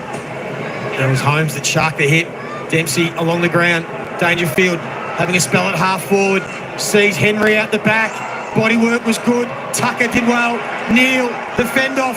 This could really hurt. Stengel around the body. That is absolutely brilliant. And he has been the difference in this quarter. And what has separated the two sides, and that is handy for his 3rd. I thought he had a slow start to the season. Oh, this is just talent, isn't it? What's Archie doing wrong there? Not much. Not much. I mean, this is just class. What a recruit. What a player. It's going to be hard pressed to knock him out of the All-Australian team from here. He's had some sort of season. And there are moments in games when you have to have it. Like today, they're a bit wobbly there 5 minutes ago, or 2.5 minutes ago, and he stands up at a stoppage and then does it again and restores the 22-point margin. Yeah, 37 goals for the year. He's on track for mid-40s again. Through the middle part of the year when the Cats were struggling, he was the one that was still performing at a high level. And it's been an inspiring 5 minutes of footy from Tyson Stengel. There still might be time for one more. If they take a big pack mark, Dangerfield! It's going to be paid! So we questioned the input Patrick's had, and in the next 90 seconds he has 2 big moments. That's huge. That is huge. What a mark. And brave. It's a feeling he doesn't like to be out of the game too long, Derm. That's an unbelievable mark, isn't it? Look at that. Full rib cage exposed, back with the flight. He's so brave. Yep. That is so good from Dangerfield. Hasn't been his biggest afternoon. They got out to 29 points before the Kangas hit back for 3 in a row to finish. And Dangerfield breaks the Kangaroos' hearts. 28-point lead. You can't keep the great man down for too long. And for all that hard work for North Melbourne, they are up against it in this 4th quarter. Geelong, big finish.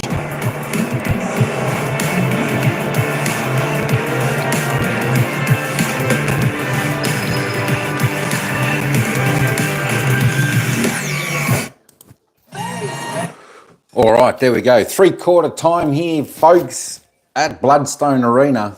And it's the Catters, 11-8, 74, leading the Kangaroos, 7-4, 46.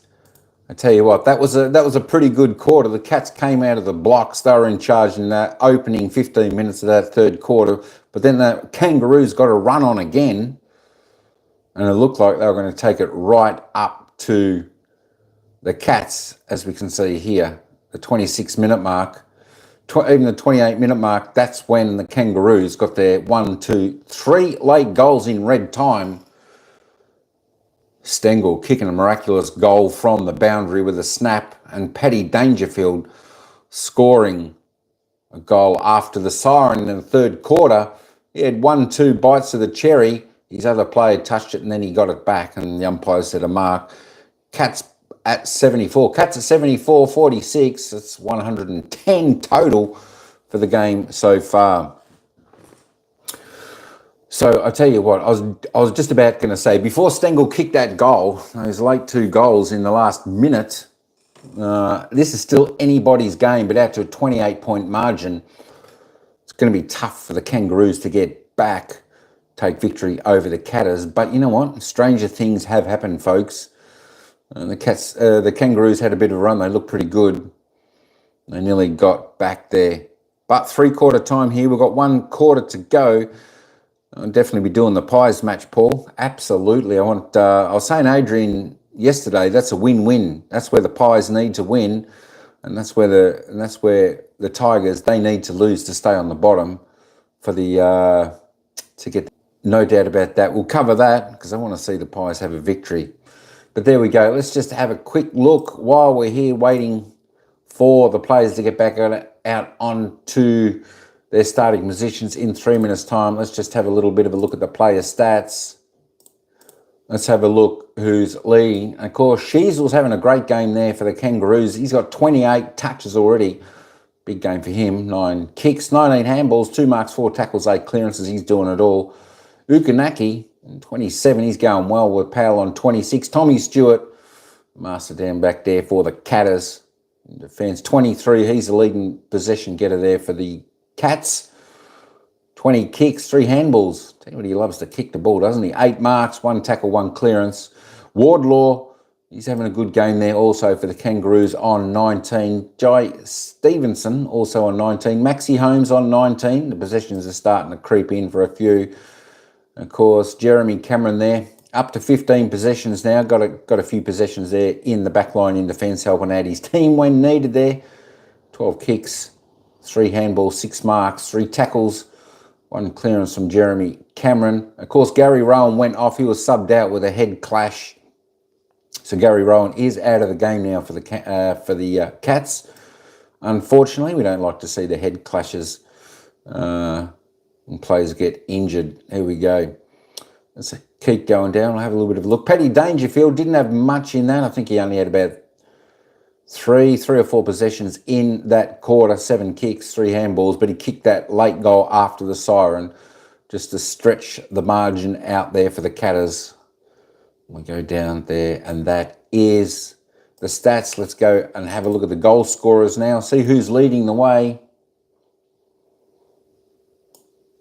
Anna Stengel with 3 off his 5 kicks. As I said, he kicked that miraculous goal from the boundary. A nice right foot snap. He didn't have much margin for error there, but he snuck it through the big sticks for a major. Nick Larkey with 2 there. Oliver Henry with 2 with Oliver Dempsey. The Olivers coming into with 2 each. Zerha with 1. Simpkin with 1. Sneezer with 1. Neil Holmes, Dersma, Paddy Dangerfield, Curtis and Cameron with 1. All right, there we go. We're about to start the final quarter here down at Blundstone Arena. Of course, North Melbourne in that third quarter put on 4 goals, 1. They were winning the quarter until late. And Cats came on with a rush. 5 goals, 3 in that third quarter. Can North Melbourne cause the upset of the round, or can the Cats continue on their merry way? Let's just have a quick look at the percentage now of the Cats on the live ladder where it stands, 108.4. That's creeping up. I want to extend that margin to try and gain more percentage out of this game for the Catters. But we're heading back down to the ground. The final quarter, I should say, is about to get underway. Really liked it. The thing is, North Melbourne played on the emotion when the adrenaline was up. Try and keep that alive a bit longer.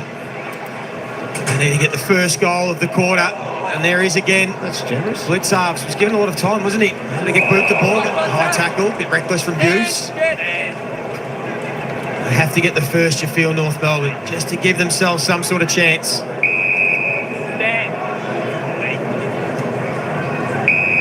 Wardlaw out wide to Shields. So you're a forward, you know, if Shieldsy throws this up in the air, he's lost distance out of his kick, so get the front spot, it'll drop quickly. Game 285, just a little 3/4 wedge, pokes it up to allow. Colton, big fly.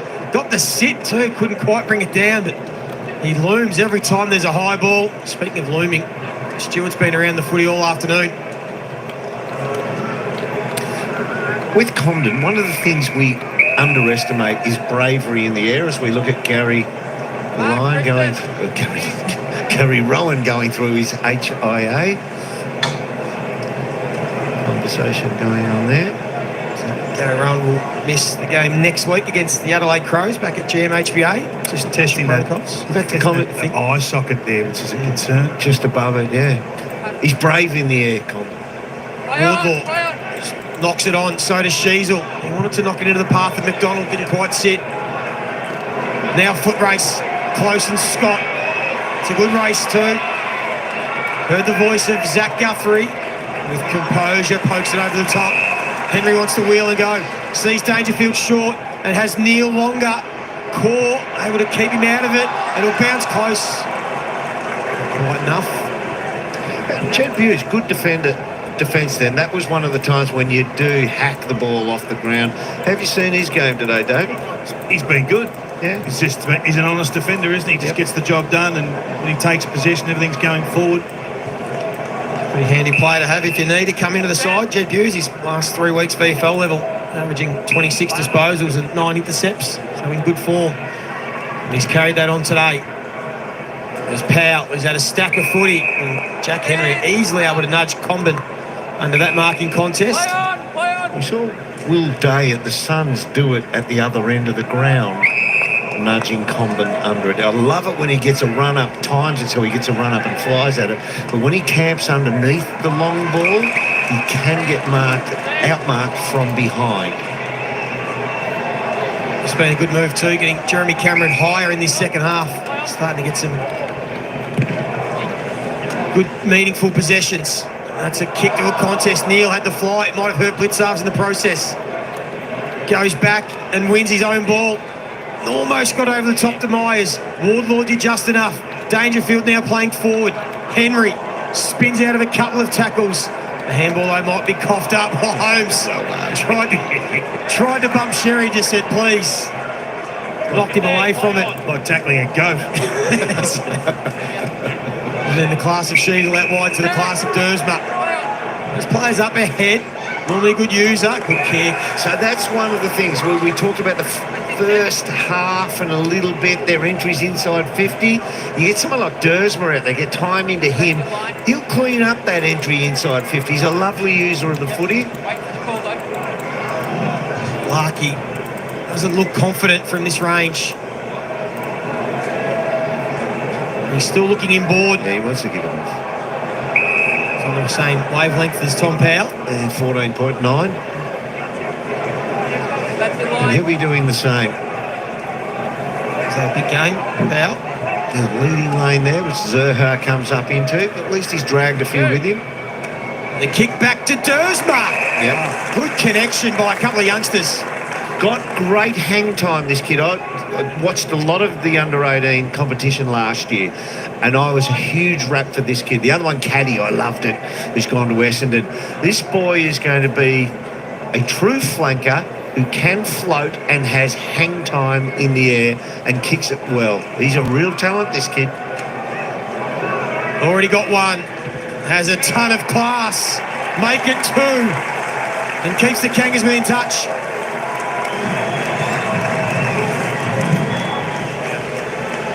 Maybe loom here.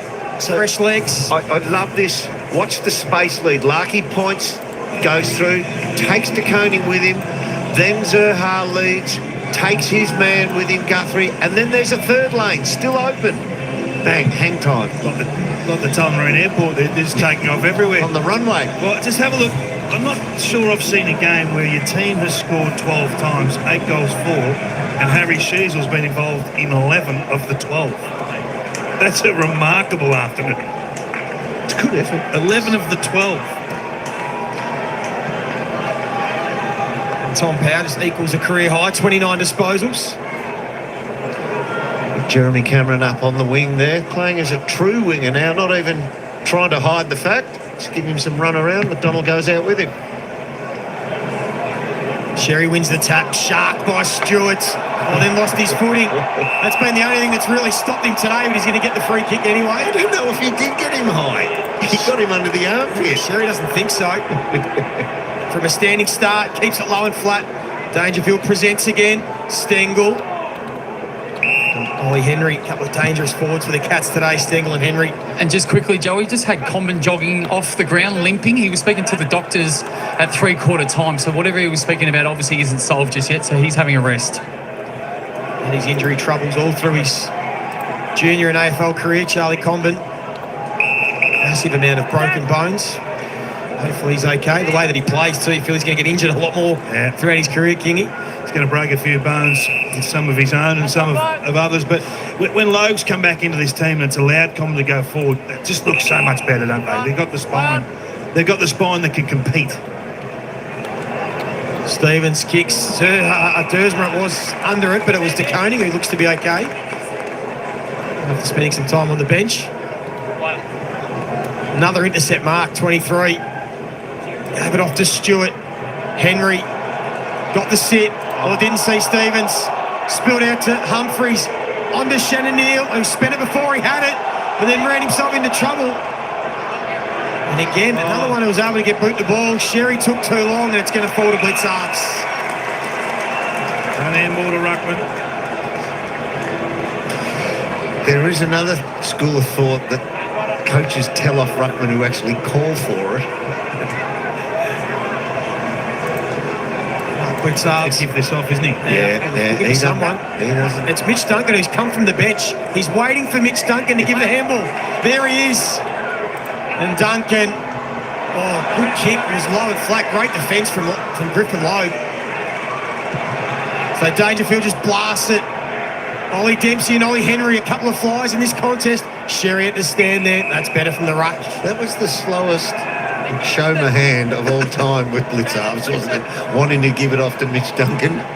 But Stevie Wonder saw that coming. Seen too often than wait for a player to come off the bench to give the handball. I've never seen a player wait as long. Let's have a look. Oh, nasty. Rolled right ankle from Paddy Dangerfield. Hopefully he's okay. Hobbling his way back inside 50. Now they've got to defend strong here. North Melbourne, they've got to hang in. They can't concede one more, you'd think. Watch the right foot. Springs off it to take the weight out of it. Stengel tried to burst through a couple, and the handball got to Henry. That's Ollie Henry.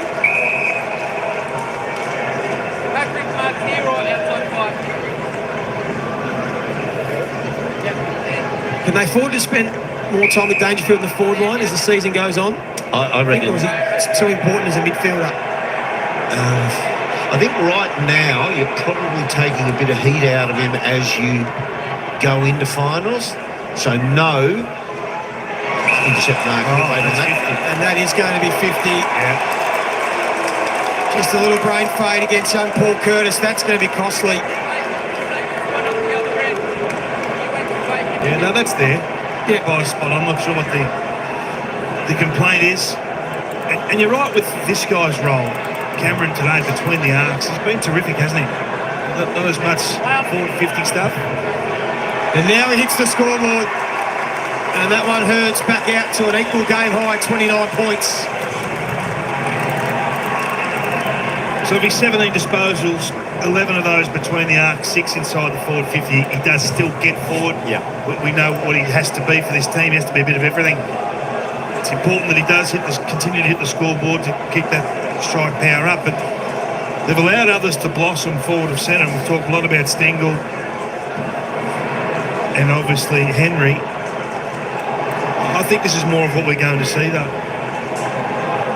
That man there, he's just got so many different levers to pull and different challenges to throw the opposition, knowing that these senior core players understand the roles. Well, he said he has a good record against the Kangaroos, enjoys playing them. And again, he's building up some fine numbers today. And Chris Scott has pulled the right levers all afternoon. He's made some moves, they've all come off. That's been the biggest. Tom Stewart, again, playing that role. North Melbourne pick it off, though. Simpkin has to be quick. And Tom Stewart again. The best man on the ground finds close. I think what it does, Stu, it shows you that when Sheasel doesn't have the ball, how difficult it is for the Kangaroos to score. A couple of the other midfielders just breaking down. I know he's not there today, but that's why I want to see McKercher spend a bit of time in there before this season's out, to give him a taste of it leading into 2025. You need some good distributors of the footy in there. Archer, one possession. Great pressure from Tanner Bruin. Terrific tackle. Umpire let them play. So they go again. 4-5 of them, and eventually they win the ball back, the Cats. Dangerfield trying to break free from Luke McDonald. This has been a feature all day, hasn't it, David King, the Cats' tackle pressure? It's been good. I mean, their pressure rating right now at 192. And over the last 6 weeks, that's been, I think, the shift in the Cats' game.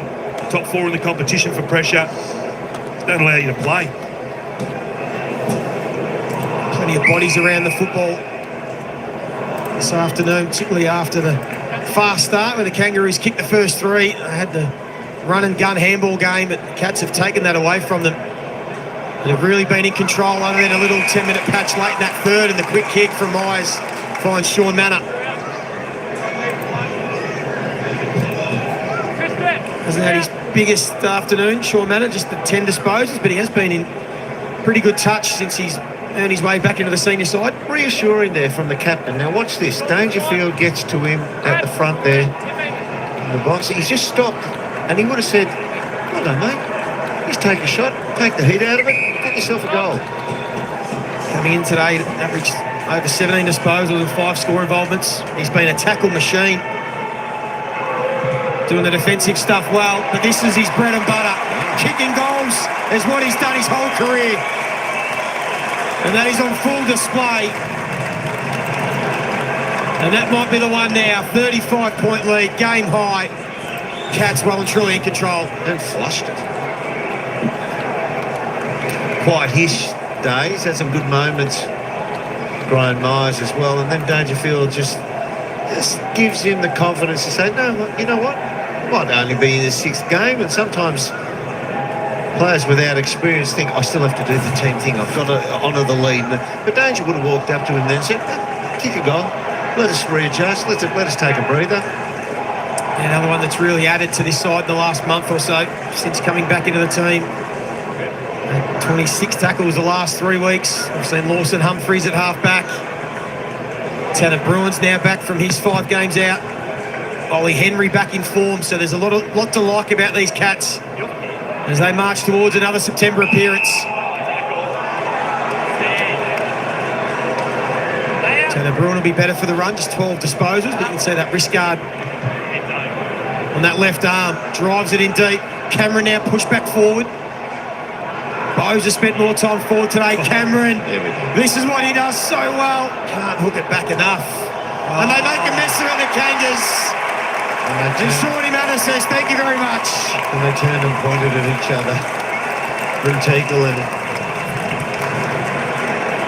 Stevens, was it?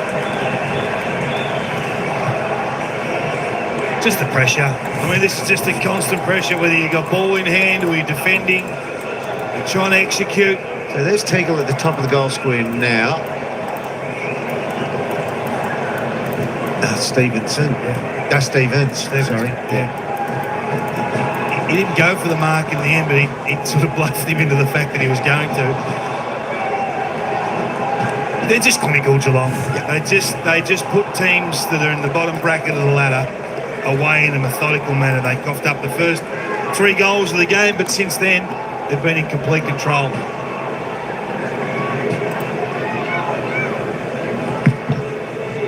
41 points now. They might not be done with yet, the Cats. They're full of running. So they've averaged 118 points in their last 5 against the Kangaroos. They've won their last 12 by an average of 45 points, and it's going to be something similar again today. Jeremy Cameron was the one who kicked it in. You spoke about him a moment ago. It's almost back to the future. Remember when Jack Gunston, Hawthorn's 3-peat year, he was that play on the wing, I get a match-up who will stay with me, I take him into the forward line and I outmark him. And he's almost tried to do that today. Free myself up, get a bit of freedom between the arcs, and then I drift forward, and they'll get a favourable matchup because they have to reorganise, and in those moments I become incredibly dangerous.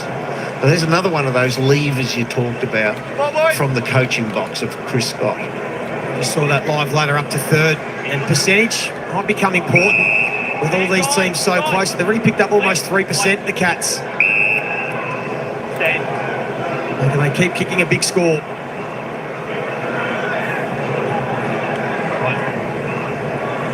We had 51 inside 50s, Geelong. North Melbourne 43. It's the 26 intercept marks. It's been a big factor for Geelong. Being able to patrol that half-back line. A lot of rebound and nullified plenty of the Kangaroos' entries. This time Stevenson. His handball's coughed up to Koning. Phillips had a little fumble. You can see a heap of bodies around this ball. Shields understood that, tried to clear it. Dempsey's kicked a couple of brilliant goals. Make it 3 brilliant goals, and he might have just sewn up the rising star. He's outpointed the other favourite, Georgie Wardlaw, who's been pretty good himself. But Ollie Dempsey, with the 3 goals and 18 disposals, has been terrific. He's got quick feet, hasn't he? So watch when the ball gets in his hands. It's those little quick steps, sideways, forward, backwards. He's just hunting around there. Bang, bang, bang. Yeah, and a little side step, and then back out and around the corner. Very quick, short steps. Gee, it's a dangerous forward line now, isn't it? Yeah. When you're looking at who's kicking Henry and Dempsey and Stengel and Jeremy Cameron. It's the exact discussion I was hoping to pose in a moment. There's so many ways they can beat you, and there's so few ways you can beat them. They're so good behind the ball, so good with their organisation. What the coach is now doing with Stewart, coach is doing with Cameron. It's hard to score freely against Geelong. I know they had a poor night last week against the Dogs, but they look in fine form. As we said, if you take out that game against the Dogs in those conditions, their form had been really strong. Big wins over Collingwood, the Hawks and Essendon. And now a big win against, it must be said, informed Kangaroos who have been pretty good today. They've just been no match for this Cats side. This is the kick they cannot get right, or haven't got right today. I think this is the formula. Just get it to Sheasel and get out of the way. Well, this will be another score involvement, whichever way it ends up. Yeah. 32 disposals for Harry Sheasel. And there's the kick. So they've scored 12 times already.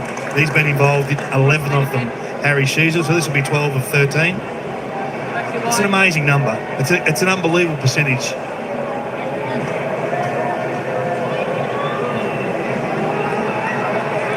a set of earmuffs. Yeah.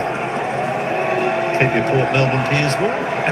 It's Dylan Stevens. A little bit of ball today. Hasn't kicked the goal this season though. Strike. And just across the face. There's Dangerfield sitting amongst a few youngsters on the bench there. He'll be pleased to get through the game. Cats will have a big win. He hasn't had to really fire at all. Dangerfield took that terrific mark and goal in the 3/4 time time, but just 12 disposals. Well, he just rolled the ankle a little bit earlier, so even at his call, they would have said yes, or he might have said, yeah, but I'll take a bit of heat out of this. I don't think I need to play out the entire match. She's too hard. Handball was a bit sharp. Yep. Sherry's kick towards Larkey, who's battled hard and takes a nice mark in front of Kolajasny. They've had the option to go to Larkey one-on-one more times than they have today. Just think they've probably starved him out a little bit today. They haven't gone to him enough in the one-on-ones. For goal number 3, and he does that all the time. He's kicked 3 of 9. And for you, Kingy, Sheasel got credited with a score involvement. So he's had 13 out of the 14. Yeah, he doesn't miss. He's such a good target, isn't he? Reliable in front of goals. And of course, there's another big game straight after this. They don't go anywhere. St Kilda, the Bombers. Feels like they're just hanging on at the moment. The Saints, I know, are confident, don't they? I think they're a chance this afternoon. Let's pressure them up against his former side. It's going to be a ripping game. It will be. Cats at Marvel Stadium straight after this on Fox Footy. So make sure you continue to watch. Just another match-up to add to the tipster's nightmare. It is round 20. It's amazing though that even games like that where a team which is 14th on the ladder has real weight in what happens in this season.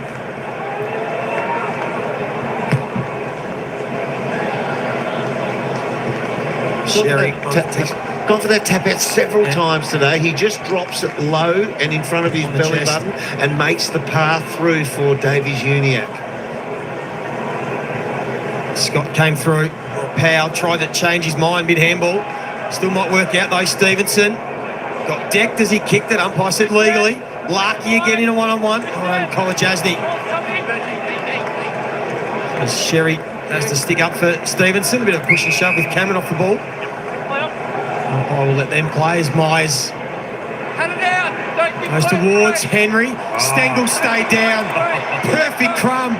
And then the kick's going to go across the face to Close. He didn't miss the snap, it was a pass. It was Core that closed his space. He's been that good today, I reckon he hit him on the chest. I don't even think you mean that. Correct. Brad Close hasn't been his biggest day either. They've got so many weapons. Well, he didn't even speak about Close or Myers, but look at that for a finish. They're kicking them from everywhere now, and they bring up the ton.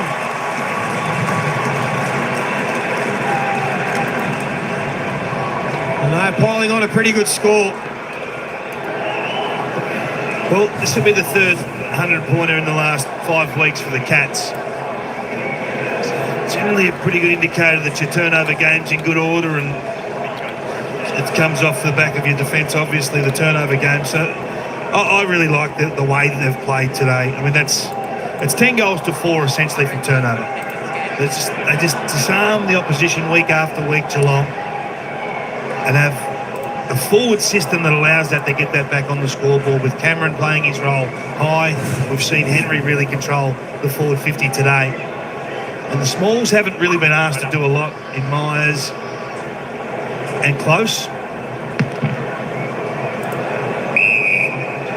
So since the Dersma goal, they've just owned clearance, Geelong, this last quarter. The more mature team, the bodies can keep going at the higher pace, confidence, understanding of what each other's going to do at any given moment. He got one across the head there, Jerry. Oh, he's given it to the umpire verbally.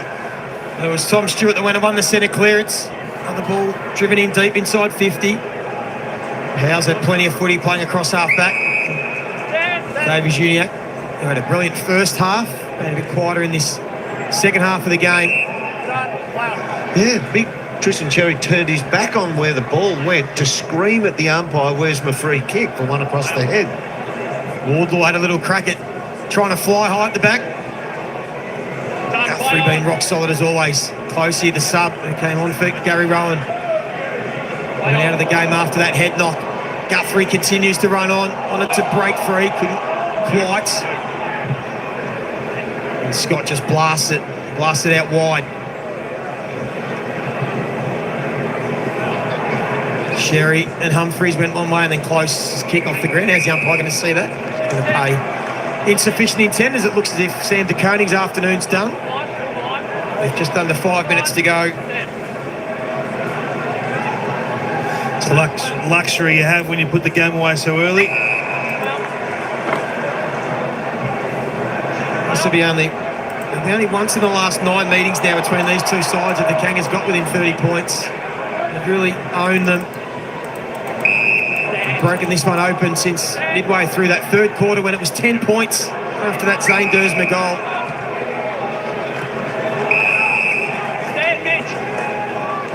There's a huge importance as we see the knee on De Koning get iced up. There's a huge importance on Luke Davies Uniacke, isn't there? He hasn't had a clearance, hasn't had a touch since the Dersma goal, and the Cats have taken it away from the middle 5-6 times since that moment. But yeah, I suppose you got to lean on your best players, and you expect them and hope they can keep fronting up for you. Simpkin from right on 50, he's not going to get the journey. still a couple of opportunities. David King for North Melbourne the next few weeks. They've got Richmond next week, and then they come back to Blundstone to take on the West Coast Eagles. So they should still be pretty positive about the footy they've played, despite the scoreline today. Yeah, I think that's a fair assumption, but at some point you've got to take these half opportunities a bit further. Yeah, that's your next step, isn't it? Yeah, and not just be admirable in a 7-goal loss. You've got to bridge that gap significantly, get to the 2 or 3 goal margin, if not your nose in front. This is a team in a different class at the moment. Yeah. Geelong are panels in front of where the Kangaroos are, but you're right, some opportunities upcoming. They're playing some better football, but just not to the level of the Cats and where they are. Off an angry mob off the back of last week, it just flexed their muscle. Stengel been able to break free from Archer on a couple of occasions. Kicked some wonderful goals today to come back in. Won't go out of bounds in the end. And doing what about the Cats? So they go back home next week to take on Adelaide, and they have to head over to Perth for Fremantle, but then finish with St Kilda and the West Coast Eagles back at home. So pretty good run for them to really try and sew up a top 4 spot. Do you see them as a threat, premiership-wise, if they finish top 4? As much as we've heard it time and time again, as long as you can keep Dangerfield fit. He's your explosion in the middle of the ground. We saw at the moments they looked vulnerable today was when North Melbourne came out the front side of stoppage, when Geelong looked vulnerable, when North Melbourne came out the front side. So he needs to stay fit. I would say maybe 1 or 2 more weeks of not giving him total heat in the middle of the ground. Just schedule him so he can ramp up from about round 22. Oh, Zerha with a fly. Terrific mark. On the shoulders of Mitch Duncan, who won't enjoy that. Taking a couple of good grabs, the Roos, haven't they? It'll make the highlight package. They'll be up against Commons. There's the fly. That's a good mark from Zerha. There's been plenty of players for both teams today, actually, going for their marks. It's been an entertaining game. And again, the fist to diffuse this counter-punch from the Kangaroos, Tom Stewart. I think this is a shot across the bow for the competition. What are you doing about Tom Stewart? Are you going to tag? Are you going to try and kick goals off him? Because he knows where to play. He understands centre-back play better than anyone in the competition. He ran around unimpacted today. Oh, Court almost missed the fist on the handball. It's a big wind-up for the handball. He wanted to get out of there. Logue the same. They're done, the North Melbourne defenders. Yeah. They've seen a lot of ball come their way. They held up pretty well, but eventually the damn ball broke. Chris Scott was pretty pleased with what he's seen. They've had to deal with 56 inside 50s.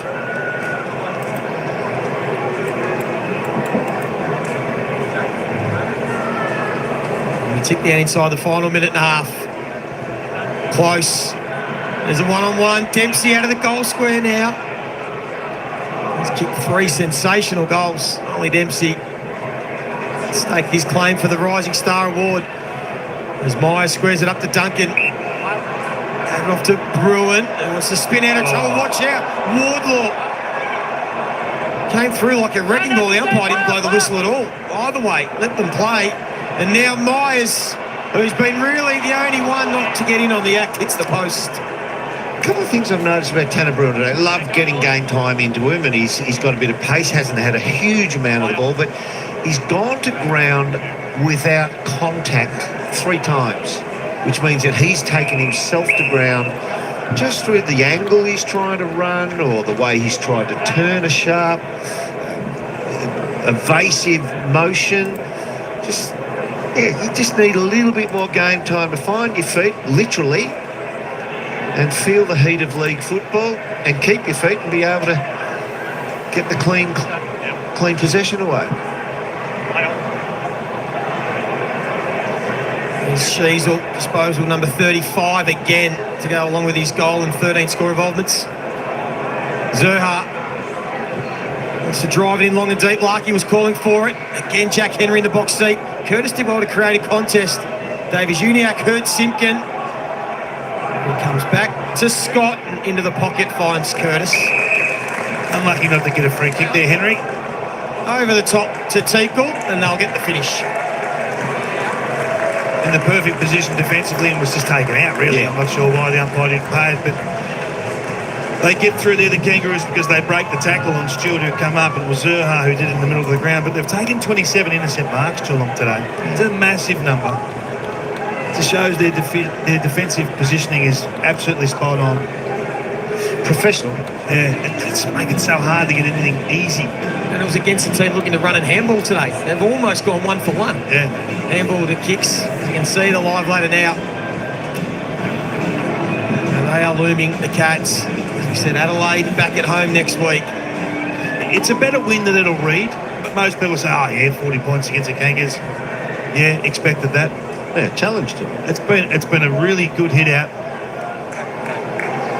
Turnover game in great order again, the Cats. They're going to win all 4 quarters, Geelong. They were challenged at certain times, particularly to start the game. Midway through that 3rd quarter, but they've answered at every opportunity. Back 5 metres. It'll be a 40-point win to Geelong. And you just feel they are putting the competition on notice. They might not be done with yet. It was a comprehensive performance. An even spread. Stengel lit it up. But Geelong, they do it again.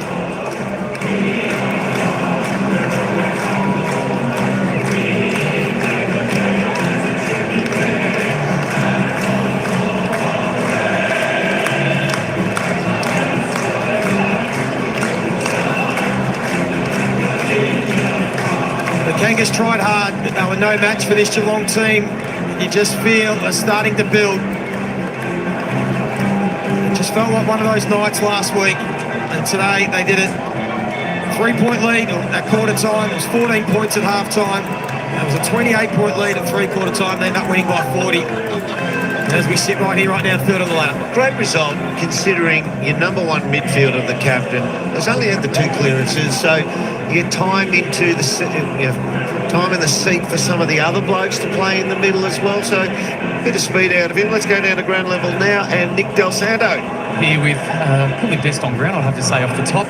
Tom Stewart, fantastic performance. Wasn't an easy game, particularly in that first half, but what was the big takeaway? What pleased you the most? Yeah, I think just our contest work there. The boys around the ball have been as hot as there is in the comp sort of the last 6 or 7 weeks, so they probably got us on the hop early, but just the way the boys responded, played the game up in our half. Wasn't necessarily pretty or sexy footy, but we played our way and we got the result. Is that the big takeaways from last week, where you're probably a little bit uncharacteristic by the way you went about it? Was it just get back to the basics in your brand of footy today? Yeah, a little bit like that, mate. We weren't very proud of our effort last week up against a really good team, but as I said, these guys the last 6 or 7 weeks have been playing some really good footy, so we understood that coming down here was going to be a difficult task, but we got the job done, and we're really pleased with that. You were back to your very best today. Midfield, half-back, what do you identify as? Where's your best position, and how do you work out where that is for the remainder of the year? I sort of just talked to Scotty and Kingy and Cal at the start of the week, and they sort of earmarked me for sort of where I want to go for the game. They've been really, really good with me, sort of working together in trying to figure out where's best suits me. But I'm really enjoying my time around the ball. It's something new to me. It's something I'm still really, really learning, but having a lot of fun in there with the boys. What's the big takeaways from when you are playing midfield? Something that you probably didn't know a month or so ago before you went in there that you're trying to implement a little bit more? I think I just roll back. I think it's a tendency, mate. Yeah, I've played a lot of footy behind the ball, so just staying on the squeeze and staying around the contest and keep forcing the ball our way and playing up at our half. What's the big takeaways that you need to implement for the remainder of the year as a team? So if this is what your best football looks like, and last week wasn't that, what do you need to focus on? Just the fundamentals. I think it's a pretty basic term, but things that we worry about in our game, our contest work, our forward craft ahead of the ball, and then locking the ball up in our forward half. I think that's the way the game's played these days. So if you can't keep it up there and get it up there first and keep it up there, you're going to be chasing a lot of us. Did you enjoy some of your small forwards today, some of their creative goals? It looked exceptional from the sideline. Yeah, it's awesome, mate. I can't help but smile, especially, Tyson Stengel, Brad Close, my locker buddy. Love seeing those boys kick goals. I wish I could do that, but I think I'll just sort of stay in my part of the ground. Oh, whatever you're doing is pretty good, so keep doing that. Thanks for your time. Thanks, Dale. All right, folks, there we go. The Catters victors by 40 points. Yeah, we nearly got to the 173.5. We're only a point and a half off it. We go 16-10, 106 the Cats, North Melbourne 10-6, 66. They just took full control in the last quarter. The Cats kicking 5 goals to to the Kangas, 3 goals, 2. Just too classy of an outfit were the Cats today. I wouldn't be too disappointed if you're a North supporter. They're looking good, and of course, within the next year or two, they're going to be climbing that ladder pretty rapidly. Back later, no worries, Paul. Thanks, champ. We'll catch you later. Thanks, JP, for coming in. Christian, everybody else. Ben, Tine, the manager, was in here. Thanks very much. Just to cap the votes, we had the poll today, 57 votes. 61% said Geelong, 38% said North Melbourne. Nice high percentage there for North Melbourne. And, of course, the other 1% always goes missing in limbo. I don't know where the other 1% goes. But let's just have a quick look at the player stats before we wrap this up, because I'm going to get over and do the next game, which is going to be the Gold Coast Suns versus Brisbane.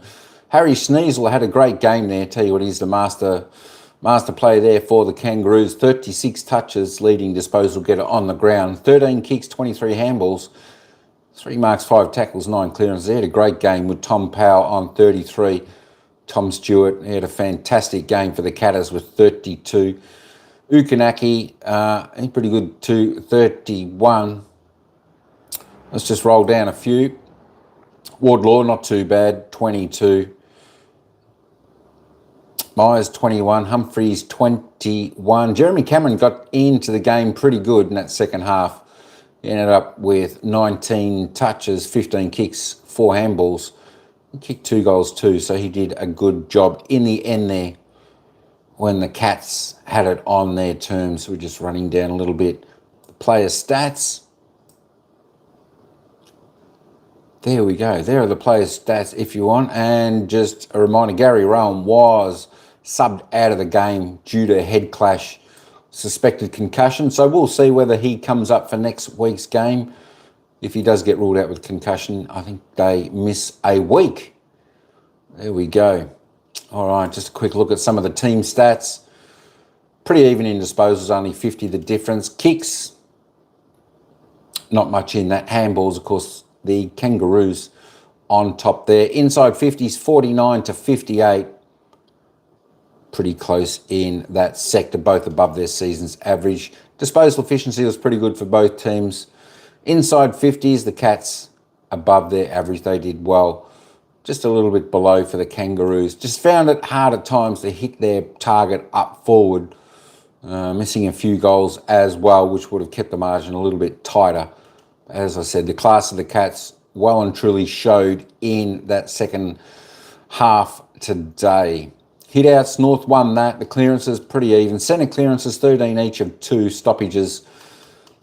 25-23. Contested, pretty even. Uncontested, North had a little bit more of the ball there. Turnovers, 79-69.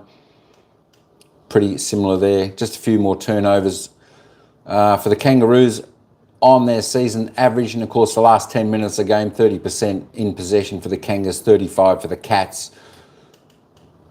So the Kangaroos still fought it out to the very last moment of the game. So well done for the Kangaroos for putting up a good game. Don't be disappointed, North Melbourne fans. And the Cats fans can rejoice, because I think they will move now on to third on the ladder. So head over to the ladder now, and as we see it, let me just try and reload this ladder up. And as we see it, there we go. The Geelong Cats, they move up into third position on 48, equal with Carlton now. Equal second. Their percentage is boosted by about 3% there today, so that was a good help in their percent on their way. I think we've got about 5 rounds to go before the final start. And of course, the next game will be vital for Brisbane Lions to win, which will be the game we're going to cover next. Brisbane Lions and the Gold Coast Suns. Gold Coast need to win to stay in contention, and the Brisbane Lions need to win to take that second spot. There we go.